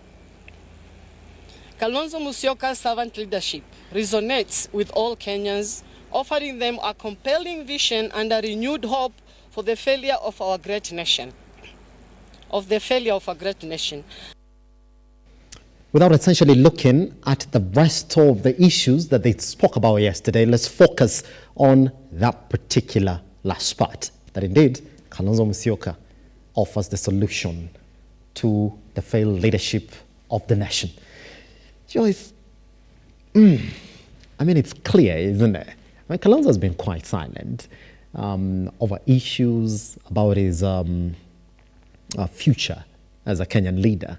But you can actually see that indeed that is his campaign for 2027. Interestingly, by the way, if you look at the title of this particular story, it is Cracks in Azimio. So some analysts think that it will not be okay right now for Kalonzo to say, I'm running for 2027, before that becomes a coalition decision. We do know that his party is domiciled within the Azimio coalition. And so if they're going to make any announcement about their plans for 2027, then it has to be a coalition announcement. But this is a wiper announcement. They've said, well, for us, it is Kalonzo and a 2027. Are those cracks in Azimio? Did we get it wrong? The cracks are wide open. Yeah. They are visible to even to the bride. Yes. The papers that were presented to the register of political parties, Yes. in terms of parties being within this coalition, I'm sure, between you and me, we know the mandates are long gone. So when they start feeling I'm a big brother, I'm now aged, I can go ahead and do ABCD, I think they are within their constitutional mandates. Everybody is pouring to his or her head. Look at my friend Mother Karua with her Kamone Forum. Look at DAPK with the Diridarians between Eugene and Karonso. Yes. Gideon have been silent. You do not know what's cooking between the KANU party. People feel that coalition right now, the cracks are wider than they were mid-last year, sorry. Reason being several vested interest. In politics, it's all about our interest. What are the interests of SIBA vis-a-vis the coalition? If I feel that my interests are not taken care of, this is a ceremony, this is a strategy that was periodical, and it was not supposed to last. We don't expect to be farewell parties for the Azimio parties. They are within the party constitutions to exit. They only need to apply to the register of political parties and give the reasons for the exit from the coalition. But I have a concern. Divided will not stand. United will reign. Against this strong muscle of the current president. Wiper party, do you think you have a chance? I will not answer for my friends within Wiper. I have several, including the party leader himself. He's a person of faith. Yes. Does he think he has come of it? Is that the question that we should be asking them this morning? The question should be, can Kalonzo then, because they've said Kalonzo is the alternative to Ruto, can Kalonzo wield the power to beat one President Dr. William Ruto in 2027, knowing very well that Ruto said, I'm not interested in winning in 2027? Both of them started their journey back, I think, in the 1980s. Yes. So both of them know each other. These are boys who have gone from the same political village. They studied each other's strength. They've done a SWOT analysis for each other. In the public domain, Kalonzo feels that I've tested the presidency. Because he was a vice president during Moi's era. And when Moi left, Kalonzo was in charge. He was the president. He was the acting president. That is within the constitution. So Kalonzo feels at one time, I sat on that seat. Ruto feels, I'm here for 10 years. He's not saying he's not interested, but the signs of the crowd, him grooming Didi Nyoro vis-a-vis Muranga, vis-a-vis Nyeri, vis-a-vis Western Kenya, all these are signs that the bride today are saying. So the public is waiting to see. What strategies, Kalonzo, do you have that you did not deploy during Kibaki, that you did not deploy during Kenyatta, that you are going to employ and deploy during Ruto's reign? This is now the new song that we want to see in the field. The joy is that you can't really speak about Kalonzo in solitary. That in video you're going to give numbers and power to Kalonzo, then one man who Kalonzo supported throughout this entire running to the presidency has to be there. That Raila Amolo Odinga has to say Kalonzo Tosha, if indeed Kalonzo is going to wield the power and support to beat Ruto in 2027.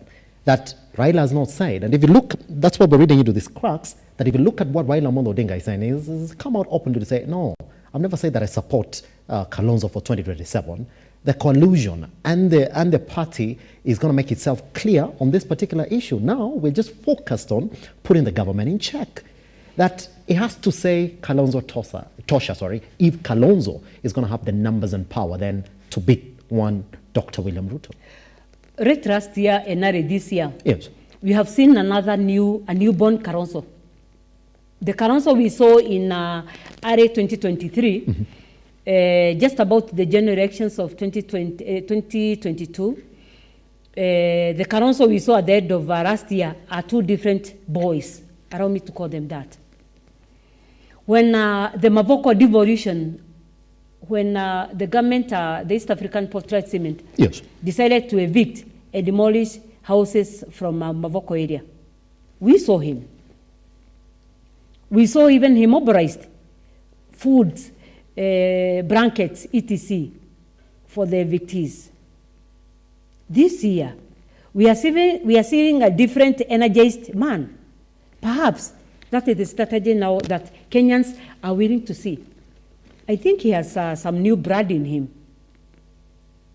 Perhaps it's a behind-the-scene discussion from Baba himself. Some villagers from my village, I will not tell you my village, some villagers from my village fear Baba when he is in power. And they say that when that guy sits, Kenyans will go to Uganda. So perhaps for me to win, I will need to get a nod or a push from Baba himself. Remember one time when Baba, deliberately when they went to celebrate his elder brother's birthday at Bodo, there was a statement that was passed. And he said, this is in a public domain, Siba, that my brother Kalonzo have been consistent, because this is all about social capital. My brother Kalonzo Musyoka have been consistent, have been a big brother to me, have assisted me. He is here to celebrate my brother's birthday. That is social networking. And perhaps that was when the Nation Key started. It's only that you do not want to break the coalition, because everybody would expect Baba to say, Kibaki Tosha, Kalonzo Tosha. So if you don't put me, I'll go back to my village and discuss how I'm going to fight you.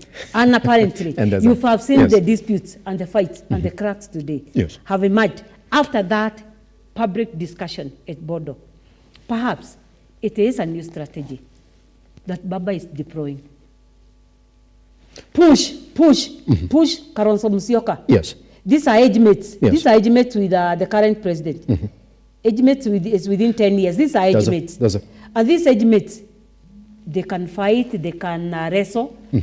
When I was looking for presidency as Baba myself, I found I could not dance to some tunes, but this young man. So this year, late last year and early this year, we Kenyans are seeing an energized gentleman in the name of Stephen Kalonzo. If he is going to sustain that momentum, he has support of several other Kenyans, including Joyce herself.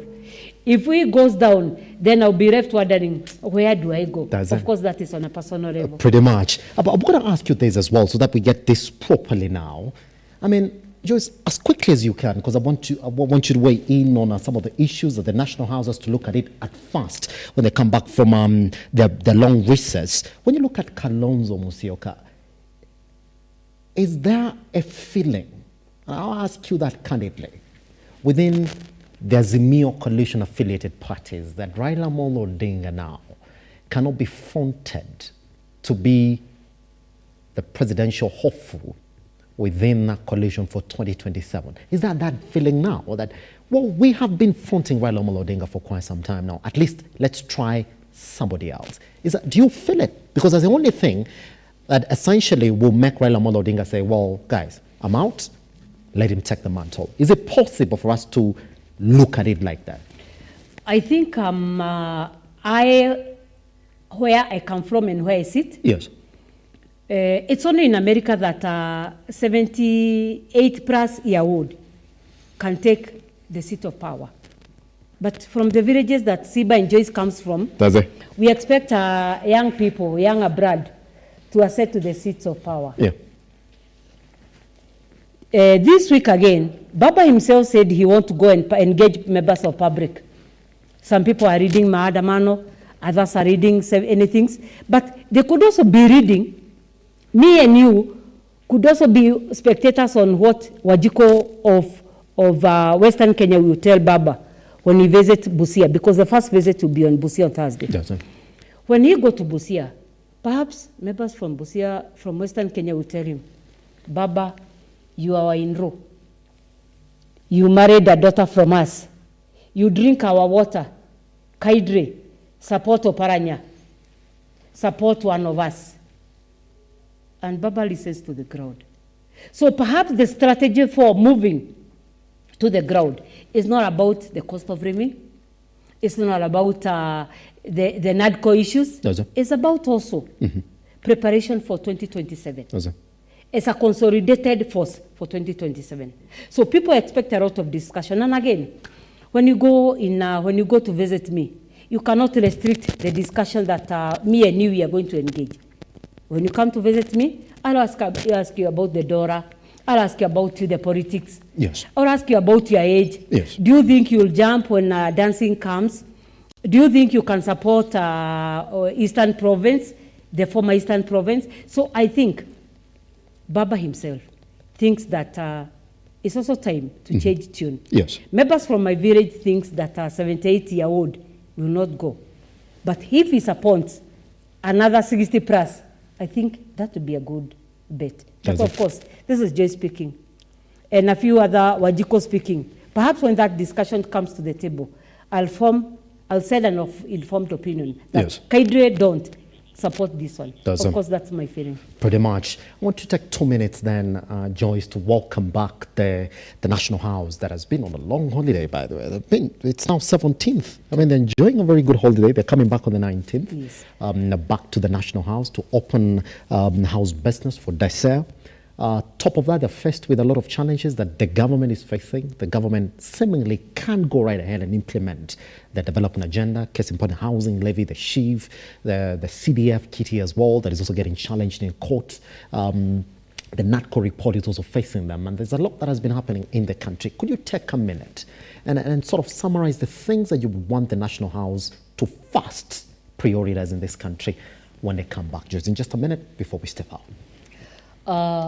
Members of the National Assembly, we've gone on a very long holiday. They are now, right now energized.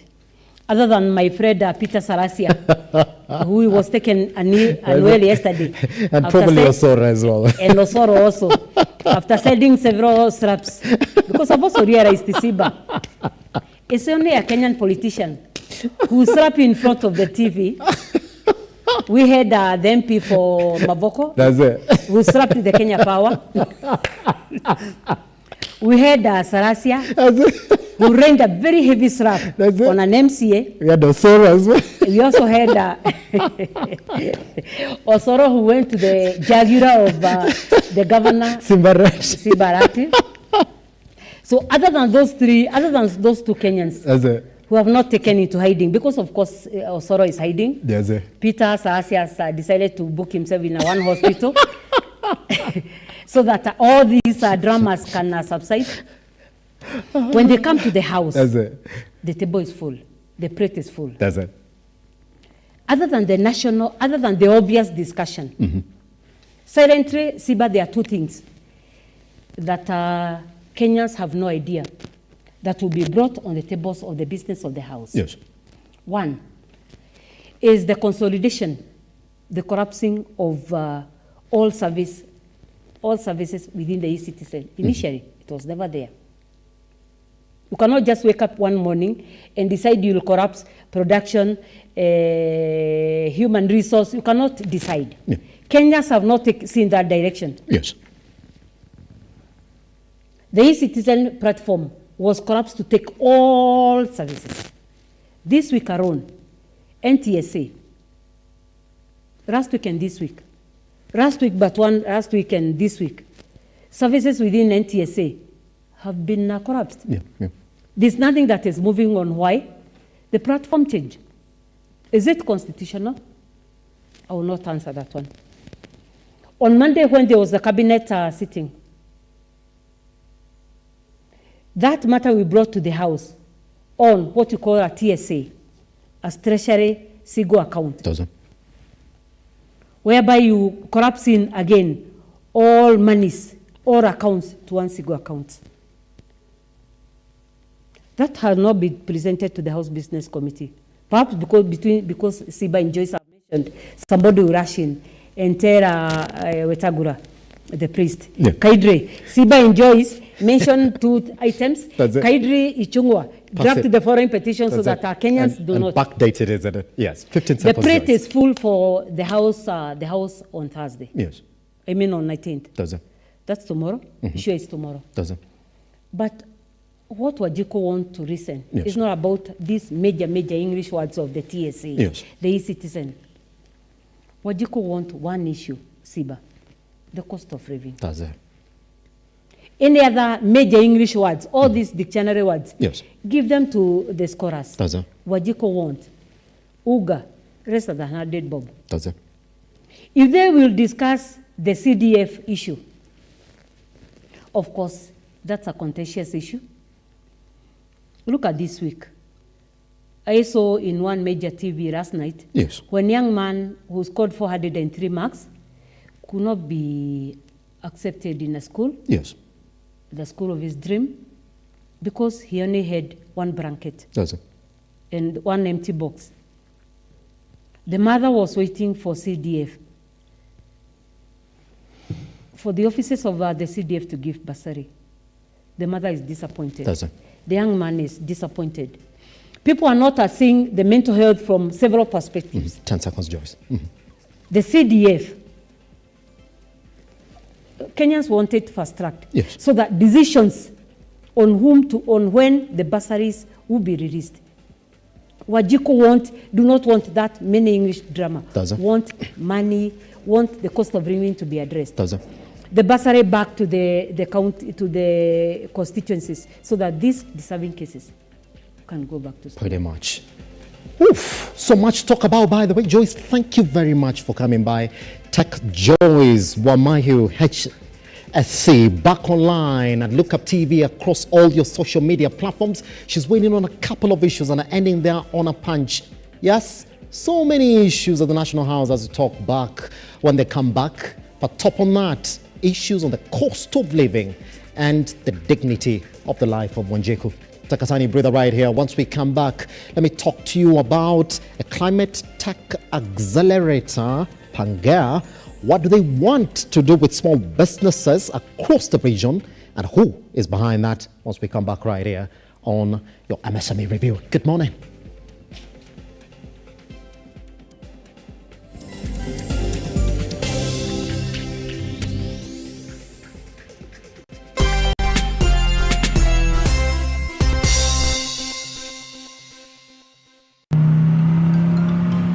There is a biblical quotation that says, whoever gives to an orphan lends to God. Today was a great day for us. We have received and hosted a wonderful and great team from Tatua Tatu who have come to make a day brighter for these kids and for our beneficiaries. I thank you, Tatua number 3 for coming. May God bless you, and the gates of Rafiki are ever open, and you are welcome and welcome again.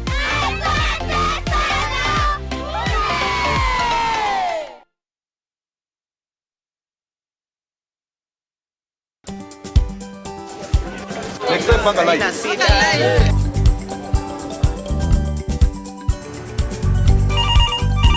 Tere, mambo ni mawili, kufikisha, kumwaga na kurudi. Kulala ni mwaka mpya.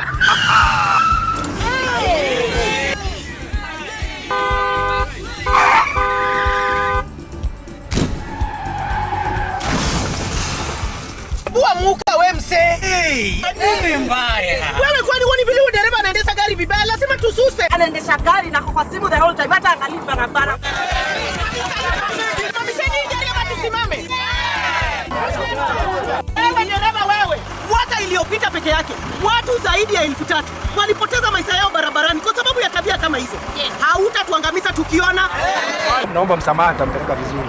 Si wameomba msamaha. Sasa tuende tusafiri kwa mwendo wa aste. Dere Smart hufikisha abiria salama. Ujumbe huu umeletwa kwako na NTSA kwa ushirikiano na European Union.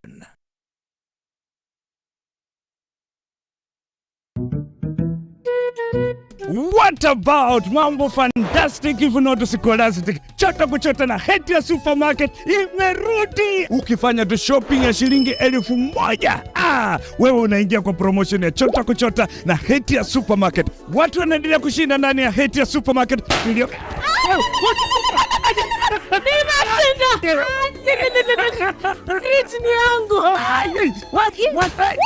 Mwana tata, kitoko. Wewe na umeshinda nini?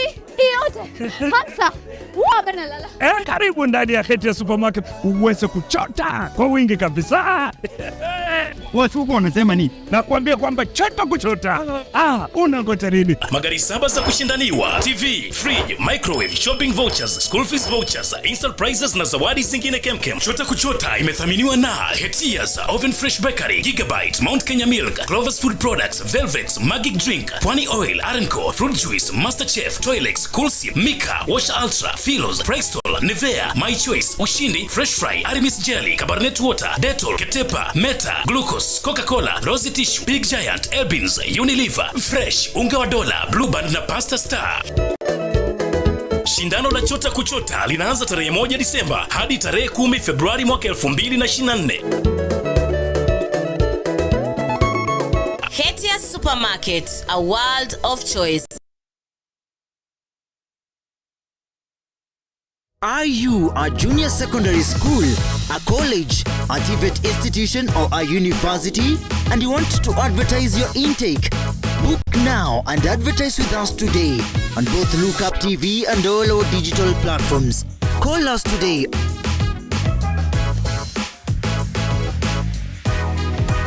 or email us on sales@lookuptv.co.ke.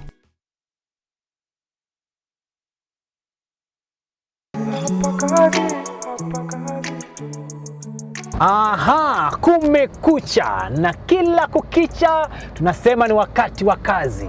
Hapa kazi tu. Hapa kazi tu, hapa kazi tu yo. Niko always on the move kuhakikisha kwamba ninamulika biashara gani. Ni nini kinaendelea? Ni magari, ni biashara ya matunda, ni biashara ya soko. Unafanya nini? Uko wapi? Ndio, hapa kazi tu. Tuweze kumulika biashara yako.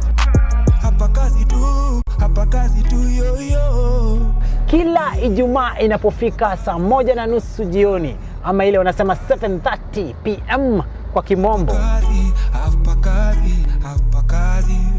Tutakuwa hapa kazi tu. Tunachapa kazi tu na General Fido ama ukipenda Theodore. Hapa kazi.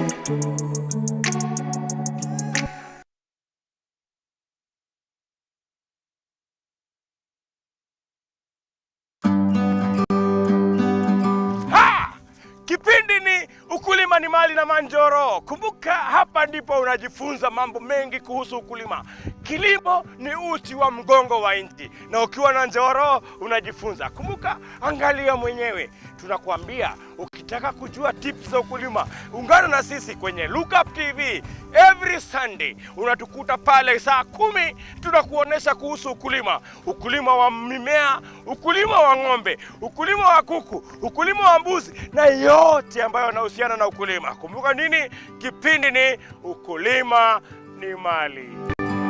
ni Ukulima As the night falls, we come to life to bring you a comprehensive broadcast from the numerous events happening across our 47 counties. When it breaks, it matters, and each story is important.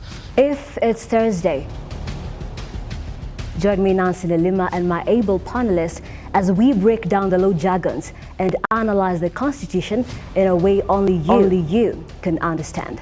The news cycle never stops, neither does time. We cover each and every sector and present to you factual and accurate occurrences. This is where facts win the day. Join me, Nancy Lima, Ian Keitani, Tuesday, every Wednesday, Thursday, as from 9 p.m. on The Insight, only on Lookuptv.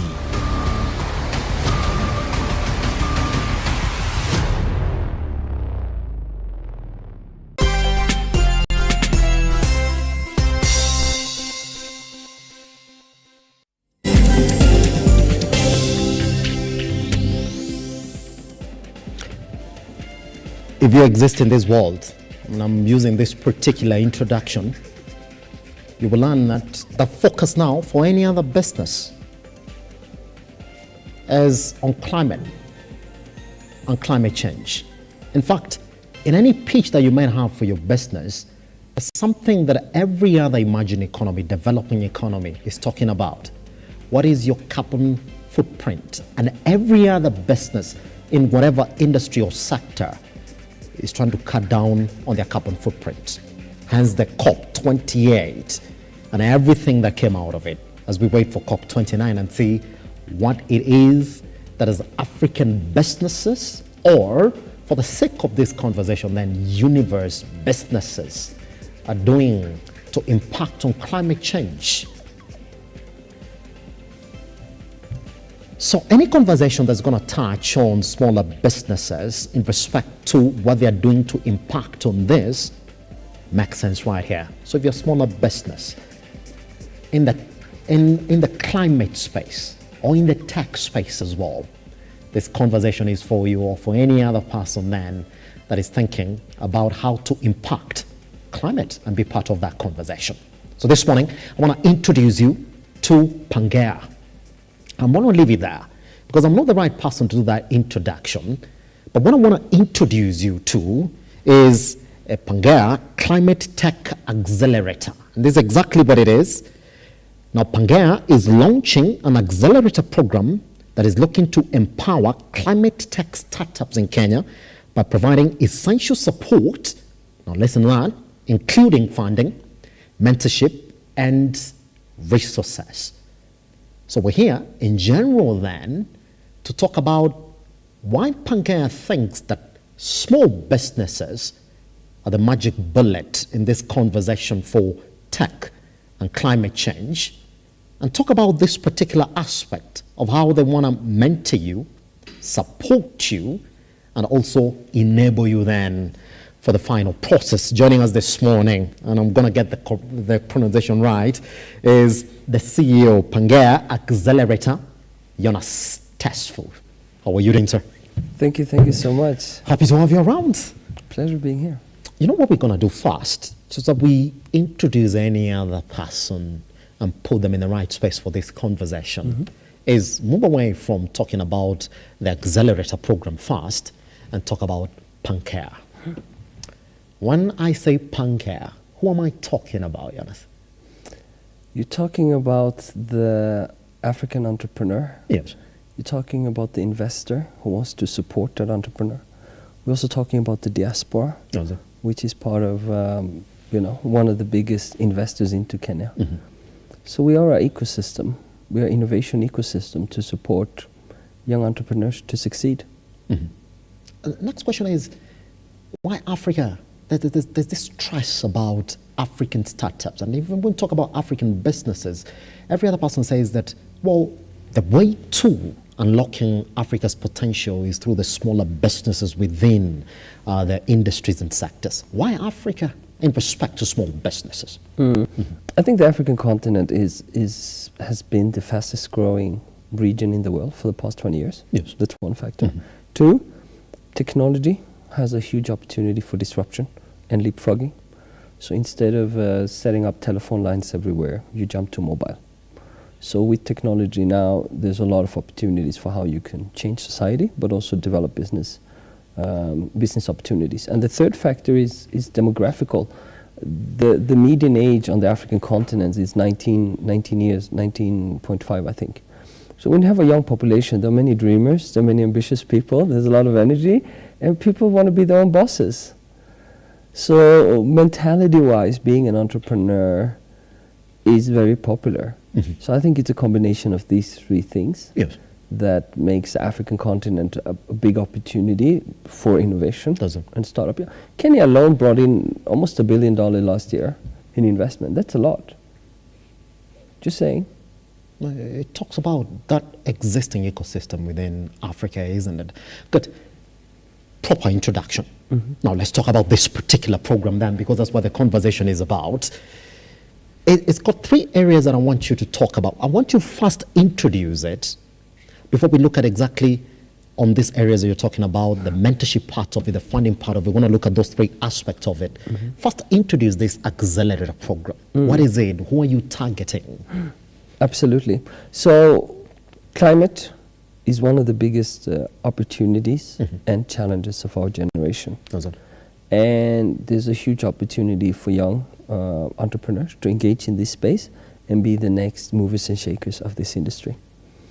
The Climate Tech Accelerator is focusing on young businesses within, we have a few different subsectors within climate, because climate is pretty broad. It goes everything from restorative, agriculture, food loss, circular economy, nature-based solution, digital solutions and platform, logistics solutions to cut CO2, etc. So this is pretty wide. And we're looking for young businesses that have a motivated, committed team. They already are operating. They have a few paying customers, but they're no superstars yet. They're still in the very early stages, And they're solving a relevant problem that has opportunity for scale, right? So if you are checking off these 4 boxes, we want to work with you. So we don't expect you to be perfect. We expect you to be very early stage. We don't expect you to be many people. You could be a team of 3-5 people, and then we want to help you to, in a few years, become organizations with several hundred people. That at least is our ambition. And you're saying that these smaller businesses have to be in this particular climate space. Is that what you're saying? Yes. We have like 8 subsectors within climate. I mentioned some of them before. But yes, if you're checking one of those boxes, then you're right for this particular accelerator program, isn't it? Okay. First, before we even talk about how a business then is going to present itself to be accepted on the accelerator program, I first want to go back to, at what point did you decide as Pangea then that we want to start this accelerator program? What is this thing that moved you to say, let's start it? Yes. I mean, first of all, we already worked with over 300 businesses so far. And offloaded more than $50 million in funding. So we have a long experience working with businesses for the past 6 years, right? Especially smaller businesses, you're saying? Smaller businesses and helping them grow. So within these 6 years, we have worked with a lot of climate businesses. One of them is Jijenge makers that are using plastic waste and creating different construction material. She was appointed UN Earth Champion as part of like a youth role model within the whole climate space. And this was 4 years ago, 3-4 years ago. We've been working within blue economy, which is a big opportunity, ocean, since 2000. Yeah. So why did we decide to do it? Because we say that a few years ago, if you wanted to do a climate tech accelerator, you wouldn't find many startups applying. There wouldn't be many that are in that space. Of climate, isn't it? Because there was no stress on the climate and climate change. Many Kenyan startups, they want to be in the fintech space where there's a lot of money, or any space is a lot of money.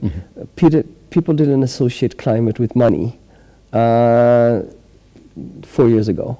Now, very different discussion. And if you were at COP28 and you look at the whole discussion around climate, the amount of financing existing, so What has happened is that gradually, in the past 4 years, you've seen more and more climate startups and businesses coming.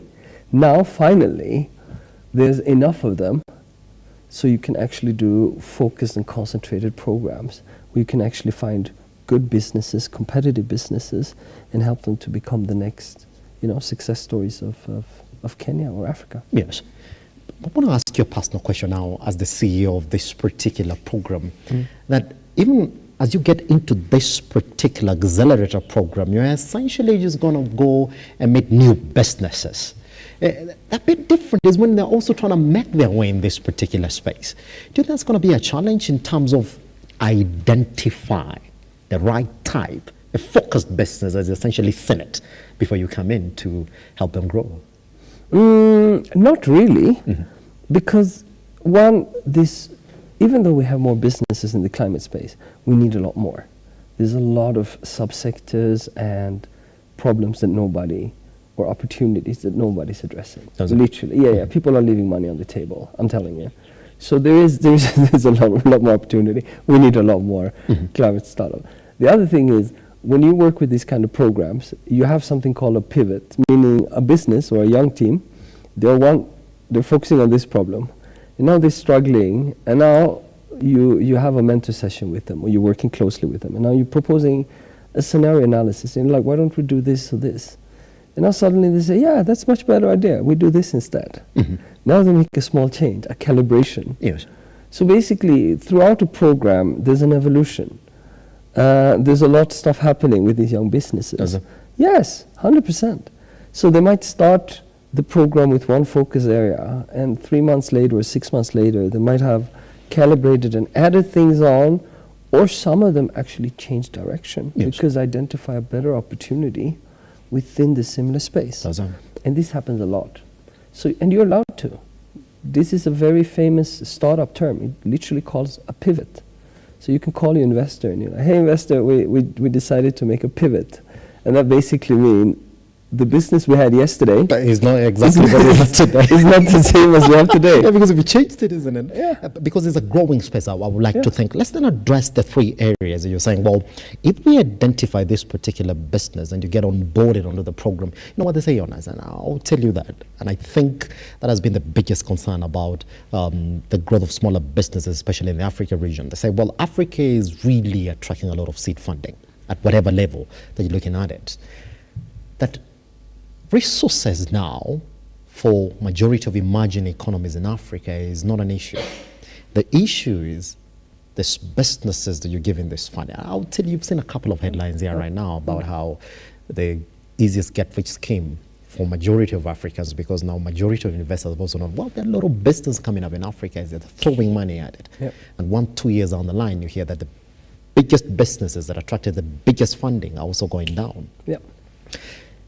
Let's talk about how your funding is targeted to this business. How much is it for any other smaller business then that you're going to accept to walk the journey with? And could you talk about how you're essentially targeting this funding to these businesses so that we don't run into this particular headlines we've seen over time where businesses are really attracting a lot of funding and all of a sudden you see that business is going down? 100%, and I think that the problem around why these businesses are going down is that you're growing at any expense. This is typically how they do things in the US. It's all about growing, because as long as you're growing, you can always bring in more money. Right? And that model works great if you're surrounded by money. So if you're in Silicon Valley and you just want to grow, a little bit like Amazon did, they didn't care about profits. It was just growth. It worked. Why? Because there was continuously access of financing. Now, when you see Kenyan businesses applying the same principles, you mentioned some of the big ones. I'm assuming Twiga is one of them. You see that they apply the same principles. Let's just grow and spend money to grow, not focus on profitability, not focus on value. Now, you end up in a situation where you need to get more money. But you're not in Silicon Valley. You're not surrounded by money. Here you have to work for money. And now you realize, snap, that money is not available. What do we do now? And that's when they have to downsize, they have to cut costs, and basically go on a diet, right? And like we need to slim ourselves. So it really comes down to that. When you are growing your business on the African context, you need to have the African growth journey. Don't apply American growth journey and expect it to work here. It will not. You will just inflate yourself. Yes. When it comes towards how we work with investors, with our startup, we want to be what you call smart money. So we come with money, but we also come with a lot of competence and expertise. So we help businesses with everything from, if it's developing business plans, setting up websites, going on sales meeting with them, connecting them with different investors, planning how will they grow the next 3 to 5 years. So at the end of the journey, the founders still have a lot of shares in the company. So you don't just sell out your company and 5 years down the line, you no longer own your own company. So we want to be what you call not only smart money, but a growth partner. Yes. So we're going to be with you on this journey for a long time. On that particular journey, really with them as they take these steps. Yeah. How much funding are we talking about for any other business that essentially gets accepted in this? This program, we're looking at $100,000 to $250,000 yes. in investment. Yes. And does it come in tranches based on the growth trajectory of the smaller businesses? Yes. Because as an investor, you also want to risk mitigate, right? So basically, if you would give 100% of the money in one, let's say you are lucky and you're putting money in the wrong people, and suddenly they disappear. Now you sit there, right? This can happen. I'm not saying it's a big probability. Not that happens. Yeah. It happens maybe 1 or 2 3 years. So as an investor, you also want to be responsible as part of how you're dispersing your financing, right? Yes. The other thing is financing can be very motivational. So if you also tie the payout of it tied to milestones, yes, that is also a very efficient way. So we usually have a sit down with the businesses and agree upon what kind of payout structure that makes more sense. Also, the business has a funding need. There's a reason why they want to be in the accelerator. They want money because they have plans for it. It's like you need fuel in your car because you know exactly where you want to go. Right. So different businesses have different needs. Some businesses have more like we need more money now. Others might have more like we can disperse it evenly. Yeah. So their needs matter in this discussion. 100%. Let's move to the second part of the accelerator program. The majority of people are really looking at it. It's a mentorship program that you're saying that we're going to mentor you throughout the entire of this process. If you think that you're the one that we're looking for and you tick the areas that we want you to tick, could you talk to me about the background framework that you have put in place so that you can confidently say that indeed any other business that comes on the accelerator program, they're going to be fully mentored. It's not that we're going to throw you to the dogs and tell you, let's watch you after 3 months, let's watch you after this quarter, that you put in measures really in the framework that can testify that worth. 100%. Very good question. And this is everything we do as part of how we design the program is what is the wanted outcome that you want to see as a business. Yes. Now we tailor this program to how do we support you in getting there. Okay? So it's a very user-centric approach. Now we have about 200 different mentors we work with. We also have a very strong team with our experts within certain things. So we have people that are graphic experts, website tech experts, sales experts, investor experts, financial experts. So if you now are doing your financial projection, because investors usually want to see how is your journey going to look like, and is there any money down the way. Now, you may not be any expert on how do I put together a financial program, so maybe you've never done it in your life. Now, for us, we are expecting that. So we have resources that are expert on that. So then we will have mentor session, we will have literally sit downs and develop it with you. Same goes with all the other areas on your growth journey. So when we say we're a growth partner, it doesn't mean that we just sit there and give you a bunch of advice and then let you do the work. We actually have resources in place to do a lot of the work. So that could be we're doing a pitch video for you, because we realized you could send this presentation, that's fine, but we can also create a 2-3 minute high quality video with some animation that makes you look like a superstar. Yes. So if you want to do that as part of the program, then we have a system for it. So we're very hands-on. Yes. Very, very hands-on. I want you to touch on one area that has essentially become a hard nut to crack, essentially when it comes to the African markets and small businesses. Now, everybody talks about the advent of digitization and digital markets. But when you really look at the challenges of smaller businesses, Jonas, especially in the African continent, let me even speak about Sub-Saharan Africa, is that majority of them do not grow beyond their boundaries. It just essentially become a local business, which is not identifiable in the global space or in the region space. How are you solving that for them? Because the market is going to be one of those that makes a business, especially in this climate space. Do you think that identifying a market in the climate space is as hard as it can get? Well, to be honest, I hope I'm not the person that is responsible for solving this problem. We have the Africa Free Trade Agreement. And the whole idea around it what they say was... about FTCA, we're coming in to unlock the potential for majority of businesses. But since ratification, Jonas, you will say, well, we can track the benefits of FTCA. Yeah, I mean, to be honest here, personally, I'm more of a Pan-Africanist. Yes, because I think one market and would really make it a lot easier for everybody. And freedom, or like freedom movement of goods, people. Yes. And getting rid of all these currencies and stabilize it. Yes. One currency would be great.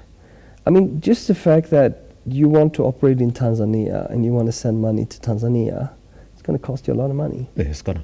So it's not set up to make it easy for you as a business to succeed in other countries. It's almost the opposite. It's almost like somebody has been building all these walls that eventually will tire you out because you're tired of climbing wall after wall after wall. Yes. So I don't know why we have this blueprint of doing business regionally in a way that is not making it easy to do business regionally, while everybody's speaking about opportunities. So I'm not really sure. Maybe we need to speak with the politicians about it, because it's, for me, it's contradictory. One, you speak about opportunities and we need to unlock these opportunities. Second, you're not doing anything, and the opportunities you have pinpointed and the barriers that are limiting them, they're still there. So it just becomes storytelling in my viewpoint. And then you leave it to the young entrepreneur or the small business to try and figure it out by themselves. To figure it out. And I don't know how they're supposed to, because government is not easy, and it's not easy to need to deal with two governments. So if you're in Kenya and you're in Tanzania, you can't just relate to the Kenya government, you also need to relate to the Tanzanian government. And then you have another country operating, and then there's a third government. Now, the problem is, not all governments are focused on delivering value for money. The other thing is, not all government cares about your growth and your opportunity. Maybe they have other priorities. So why would they speed things up or making it easy for you? Why should they be loyal to you? So it's not easy, and then you leave it to the small business to figure it out. I don't know. It's very difficult to navigate. I think as a digital business, it's easier. Yes. Because now you're not bound to the physical world, so you don't need to have a relationship with all the government entities, etc. I think the most successful businesses we worked with that are operating in like 20 African countries and whatnot are because they're digital. If they were physical, I think it would be impossible. Yes. Too much headaches. The other thing is, like, for us, when we are helping businesses grow, we have partners in different countries that we connect with, and also to do market surveys, connect with customers. So we are doing our best, but for government to solve these problems would be like that. For us, we need to sweat, bleed, and put so much effort to make some small movement. While governments can make these movements with a snap of their finger, and suddenly it's a highway, and you can have thousands of businesses operating on both sides. Yes. You can create thousands of jobs, and you get rid of all these economic instability and ease of doing business. So I don't understand who is pushing for regional trade or Pan-African trade. I don't see it. I see people talking about it. I don't really see that. That sustained move. Yeah. That's exactly what we've done as a country, isn't it? I mean, they spoken about it in the 60s, right? That was the whole plan. And now here we are 60 years later, still asking all this stuff we all agreed we should do. Why are we still... A friend of mine yesterday told me that even within Africa, there's still some countries that would ask you for a visa before you actually go in and do business within the continent. Just moving away from this particular area for market, I want to ask your personal view now. I mean, you've seen majority of the businesses you've worked with over the years, up to where you are right now, where you have this tech climate accelerator. Do you have confidence throughout the times you've worked with these other smaller businesses within other areas as well, that indeed this particular program is going to be a success, Jonas? 100%. 100%. What makes you say that? Because we've been doing it for 6 years. Yeah, so I have a long CV of outcome. Yeah, I've become pretty good at predicting. We've also seen at some of the proposals that have come in so far, an application, very strong businesses. Yes. Very interesting. A lot of things we didn't see coming. There's also some areas of disappointment. I was expecting a lot to be on energy, not only solar energy, but biofuels, green hydrogen, or anything on that. So far, nothing has come in. That surprises me, because this is a $1 billion opportunity. Nothing. Second thing, we haven't got anything on blue carbon. Also, $40 billion a year opportunity. Mangrove conservation, using data to validate carbon credits, etc. But for blue carbon, nothing. AI, we have a few. I would expect it to be more. So I see. I'm happy. What does that speak to? When you're lacking submissions in this critical I think industries you're talking about? Shows the maturity level of where is Kenya in the climate space.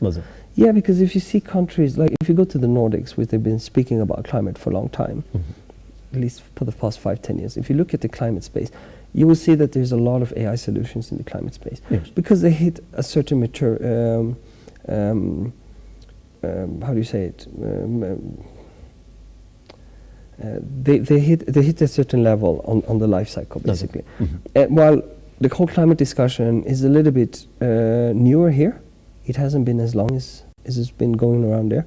So now you're a little bit earlier in the development, basically. So this sector is not as mature as it is in the Nordic, for example. So there you can see like hundreds AI startups just on climate. In Kenya you might find like 5-10, maybe a little bit more. Yes. But not too much. If you look at Kenya in 3 years though, probably 10-50 times more than today. Yeah, 100%. I mean, the entire mission for this particular accelerator program is that you're going to help a business grow. But what is the bigger picture, Jonas, from where you're seated, especially in the conversation for climate and climate change? I guess there's 3 objectives we have. One, we want to help young entrepreneurs succeed, because we think they can play a fundamental role in nation building and society. And the good thing with young people is that they have a long career ahead of them. So once they've created a successful company, they can now move on to other parts. Maybe some of them will become politicians, maybe some of them will create more companies. But creating a platform of helping young people succeed is probably, at least for me personally, very important. 2, job creation opportunities. There's a lot of young people that need jobs, and sustainable jobs. And building jobs in old industries that are dying is maybe not so good idea. But if you're building them in the new industries, we know will be active for many years. We think that's a better idea. So we think the climate sector is a huge opportunity for job creation and employment for many youth. The third area, we're not very nice to the planet or to people. So we need to change the dynamic around how are we contributing to society and to the planet. So I think with Climate Tech Accelerator, I think it's structured for the future to be relevant in all these 3 areas. Yes. It's an opportunity for young entrepreneurs to succeed. It's a great opportunity for job creation because we need the jobs. And 3, we need champions that are supporting environment and supporting society. Pretty much. I want to go directly to the questions that came in once we plotted your poster, that you're going to be around here for this particular conversation, and the ones that I'm currently getting from the audience that's watching us this morning. And we're going to go back to this particular question from Jane One. We're saying, well, could you ask Jonas how to get registered into the program? What do I need to meet? Where do I register? How do I start? Is the program still open? Perfect. Yes. So go to our social media channels.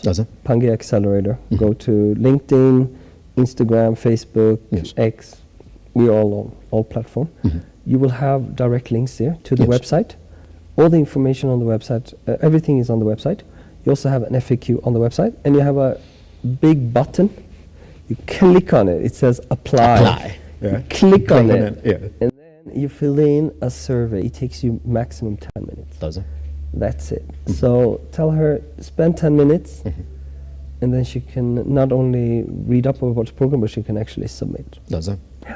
We try to make it as easy as possible.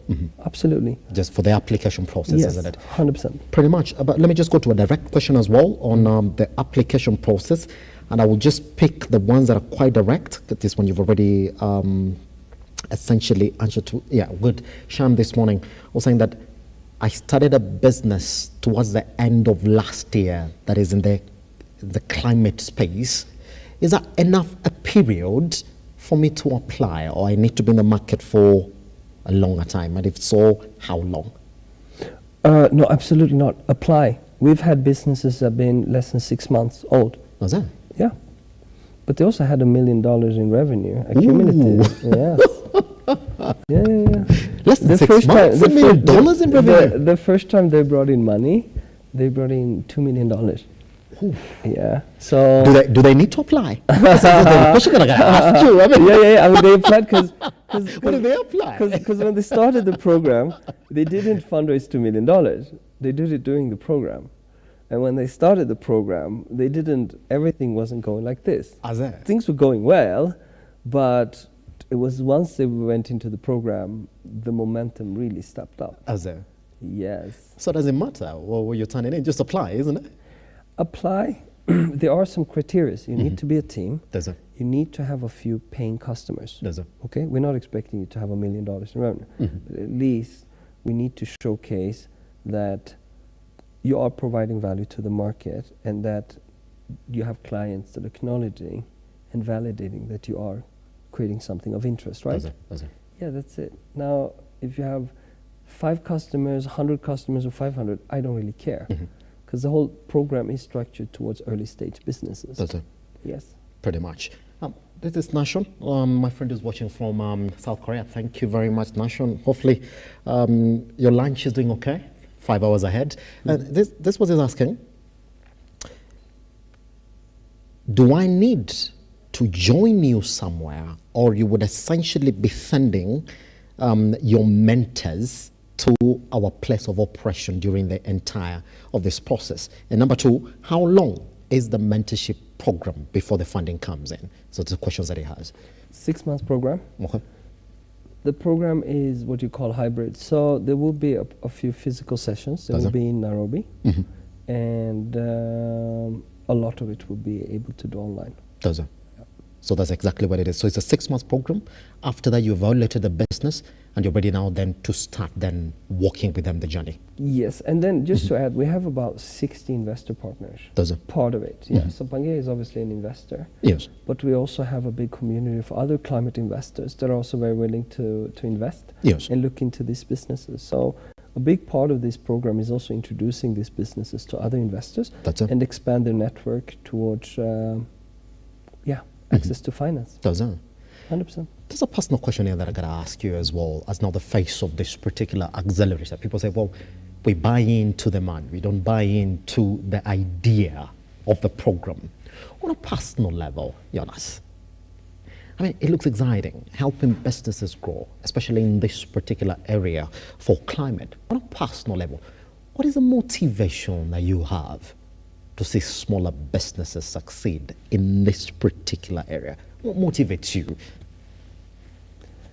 For me, I want to see young people succeed. I mean, I'm a, what do I call, ADHD entrepreneur. People that work with very hierarchy-based organizations don't like people like me. They call me troublemakers. Ask way too many questions, break too many cultural codes, because I'm supposed to listen to the elders, not to tell them that there is all these opportunities. And what I'm saying is that in this region, particular region, because that was how you specified it. Yes. I feel like the way that we're supporting young entrepreneurs and the movers and shakers is not, it's not good enough. Yes. It's not good enough. And I'm loyal to my tribe, so I'm loyal to anybody that is coded like me. I don't care where you're from, but I'm loyal to you and supporting you in changing society and shaping society to what it could be, and not allowing all these institutions and barriers stop you. So I want to be on the side of the underdog. I think that's the most exciting way to experience this journey. Guess what? You need to apply. And they're saying it doesn't matter, even if you're bringing in $1 million in revenue today, you need them. Because they're saying that we have the expertise, we have the right people to come in and even help you grow further, access other markets that you're not even aware of right now. And they're saying today, if you're a smaller business and you're interested in this Climate Tech Accelerator program, just look for them. Pangea, Climate Tech Accelerator online, or any other place that you can access it. They're saying just look for one simple button. It's a big one in whatever place that you're going to get them. Apply. Once you go in, it's saying it's only 10 minutes. And after that, you'll be on your way to getting into the global platform. It's saying it wants you to succeed. That's the only thing that I like about CEOs who say, guys, this is a personal journey. It's right here. Yosna. Pleasure. Thank you very much. Thank you so Just much, for coming by, isn't really it? appreciate it. As I said, taking back to the time that you joined us online at Lookuptv across all your social media platforms. If you're a smaller business in that particular space and you don't want to apply, then get out of business. Isaiah, I'll see you tomorrow for another session. My name is Simba. Elijah Charles. Can I get good day and goodbye?